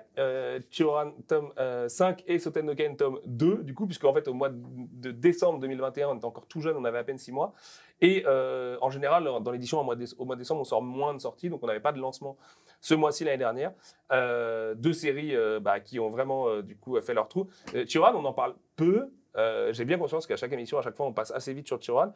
Chiron, c'est le deuxième plus gros succès, troisième, du coup, si on met Junji Ito évidemment dans la balance, de Mangetsu. Ce qui est énorme. Et on a une fidélité de ouf. Donc merci infiniment à tous les gens qui suivent Chiron, parce que c'est une série qui a 30 tomes, pour le coup. On parlait tout à l'heure de longévité. Et c'est une série qui est vraiment meilleure et meilleure et meilleure et meilleure à mesure que les tomes passent. Et on le voit aussi, puisque du coup, il y a très peu d'attrition. L'attrition, c'est la perte de lecteurs entre un tome et un autre. Et on voit les gens soutenir la série, et vraiment, c'est charmé, parce que c'est une série qui le mérite beaucoup. C'est une série qui est facile à lire, qui permet d'aborder le Shinsengumi de manière récréative, j'ai envie de dire, et assez romanesque. Et vous verrez avec Mibugi Shiden, du coup, qu'on aura l'abord différent de le chef-d'œuvre de Takumi Nagayasu, qui sortira début février, si je ne dis pas de bêtises, et qui nous traite l'histoire de Mibugi Shiden, mais de façon très réaliste, et qui est un bijou absolu, et qui est très complémentaire avec Chiron, puisque vous allez voir notamment les mêmes personnages évoluer dedans. Qui c'est qui a gagné Hippocrate, Lucci? La personne qui a gagné Hippocrate, Lady Bird 3000. Lady Bird 3000, ça arrive chez toi. J'espère que tu ne l'avais pas déjà. Bon, c'est à jouer, a priori. Mais voilà. Et si tu ne connais pas Hippocrate, s'il te plaît, Lady Bird 3000, va découvrir les enfants d'Hippocrate. Et du coup, on relance un concours. Et on relance un concours qui va passer très très vite, je vous le dis, parce que c'est tout bientôt le moment de l'annonce. Envoyez tous Chiron pour avoir le dernier tome de Chiron sorti. Exactement, Chiron dans le chat. Et vous avez Chiron, Tom, je l'ai perdu. Et là, tome 11. D'ailleurs, c'est rigolo, puisque c'est le même personnage sur les deux couvertures. Et donc, le temps qu'on fasse le concours, Soten no Ken, toujours Tetsuhara et Bolonsan, évidemment. Qu'est-ce qu'on avait dans ce tome 2 Ah oui, avec la reine et tout. Oui, exact. Il y a encore beaucoup de mystères. Il n'y a pas trop de Hokuto Shinken et tout encore dans le tome 2 de Soten no Ken. Ça me revient maintenant qu'on est dans un truc beaucoup plus pied-point, tradit, opposition, arts martiaux japonais, chinois et tout ça. Et c'est... Yes. Les souvenirs qui remontent. Bon, j'avoue avoir des souvenirs personnels assez difficiles sur la relecture de Soten no Ken tome 2, donc ça me fait tout drôle. Mais... Désolé, je me le refais du coup en rapide. Ah, c'est bien ça, regardez-moi cette dernière page. Avec le désolé de t'avoir fait attendre, Pengyu, c'est Kenshiro qui retrouve son meilleur ami, personnage ô combien important de Soten no Ken, il est juste là, c'est comme la météo, c'est à l'envers. Page lourde de sens du coup pour la suite, mais no spoil, car il y a des twists dans Soten no Ken. Est-ce qu'on a un gagnant pour Chiron, les gars? Ouais, alors le sort va se faire, alors attends. Kamewabunga. Mais non, mais c'est pas la première fois que tu gagnes, Kamewabunga. Sérieux? Qu'on connaît très très bien, le plus gros fan des Tortues Ninja de la planète, je pense. Ok. Et mon beau, tu as gagné Chiron tome 11 qui arrive chez toi. Mais tu les as, Chiron, toi, en plus, non? Je connais pas toute ta bibliothèque, mais... Hein? Et en fait, il est sorti, le chuchotement, il me l'a sorti, du coup, Ok, non, tu l'offriras à ton petit reflet. Si tu veux que je te dise. Et voilà. Merci beaucoup, Freddy. Merci beaucoup, Michael. Merci à toi. Allez tous vers Manga Collect, mais je pense qu'on prêche des convaincus et que tout le monde est déjà sur Manga Collect aujourd'hui, donc ils font partie des 300 000. Merci la régie, merci Olivier. On vous laisse avec une annonce. Je vous fais pas vraiment disclaimer parce que je pense que la vidéo parle pour elle. Juste tout à l'heure, là, dans une demi-heure, 1 heure, le temps de rentrer parce que je suis attendu, je vous envoie un petit docu lié à cette annonce. Matez-le absolument, s'il vous plaît. Vraiment, vous allez comprendre. Moi, je peux vous le dire. C'est un Manben, donc l'émission culte de Naoki Urasawa qui va chez des mangaka pour les rencontrer. Le lien en plus est sous-titré en anglais, donc vous allez vous régaler. Et parce que l'annonce est dans quelques zones, je peux vous le dire maintenant, c'est la toute première invitée de Manben en plus, donc c'est pas n'importe quel invité, c'est Kazumi Yamashita. Je vous laisse avec cette belle découverte, s'il vous plaît, prenez soin de ce titre, je crois que tout est expliqué dans la vidéo encore une fois. D'ici au mois prochain, prenez soin de vous, je crois qu'on se revoit très très tôt au mois de janvier, ça va passer vite. Moi, je voulais dire juste un petit truc. Vas-y, Michael. Merci au chat, vous étiez super et beaucoup ce soir, même si on était en retard. Vous étiez super réactifs, super sympa avec Freddy, compréhensif la plupart pour la hausse des prix et c'est super sympa, c'est une super émission. Mortel. Merci à tous. Et c'est l'esprit de Noël et tout, mais je confirme, merci d'être une commu de ouf parce que ça fait du bien. Et du coup, on sait pourquoi on fait tout ça et même dans les moments où on doute un peu de ça, enfin voilà, ça fait vraiment du bien de savoir qu'on a une commu qui est à l'écoute, qui comprend, qui valorise le fait qu'on essaie d'être transparent et tout ça. Et c'est charmé parce que même, on parle de hausse des prix, on aurait pu se prendre une vague de haters et tout ça, comme on a pu le voir par ailleurs. Et les gens sont venus discuter, les gens ont compris et tout ça. Et Et même quand c'était pas content, c'était sous forme de mème. Donc, vas-y, on rigole ensemble un bon coup. Et puis voilà. Et c'est mortel. Et franchement, on pèse la chance tous les jours qu'on a. Et de la même manière que Freddy, je pense avec Manga Collect, t'as à peu près le même genre de fil avec la commu. Transparence, ça paye souvent. Enfin, les gens apprécient. Enfin, tu vois, au début, quand tu lances un projet, j'étais en mode il faut faire sérieux. Donc je faisais le on sur le nous, etc. Et en fait, tu prenais des mauvais commentaires. Non, ça sert à rien. Ça sert à tricher. C'est bon, arrête, je mets jeu, et en fait, ça passe mieux. Je parle en fait sur Twitter comme je parlerais en vrai, et puis voilà, puis ça passe. C'est bon, faut pas se prendre la tête. Sur ces belles paroles. Bonne soirée tout le monde, prenez bien soin de vous, lisez plein de mangas, passez de très très très joyeuses fêtes surtout, et puis n'hésitez pas, on reparle de la série là, j'ose pas dire son nom encore, je peux me porter l'œil, des fois que le truc se lance pas, parce qu'on a des galères de matos avant de lancer le live, mais voilà, prenez bien soin de vous tout le monde, à très bientôt, on vous aime, ciao ciao.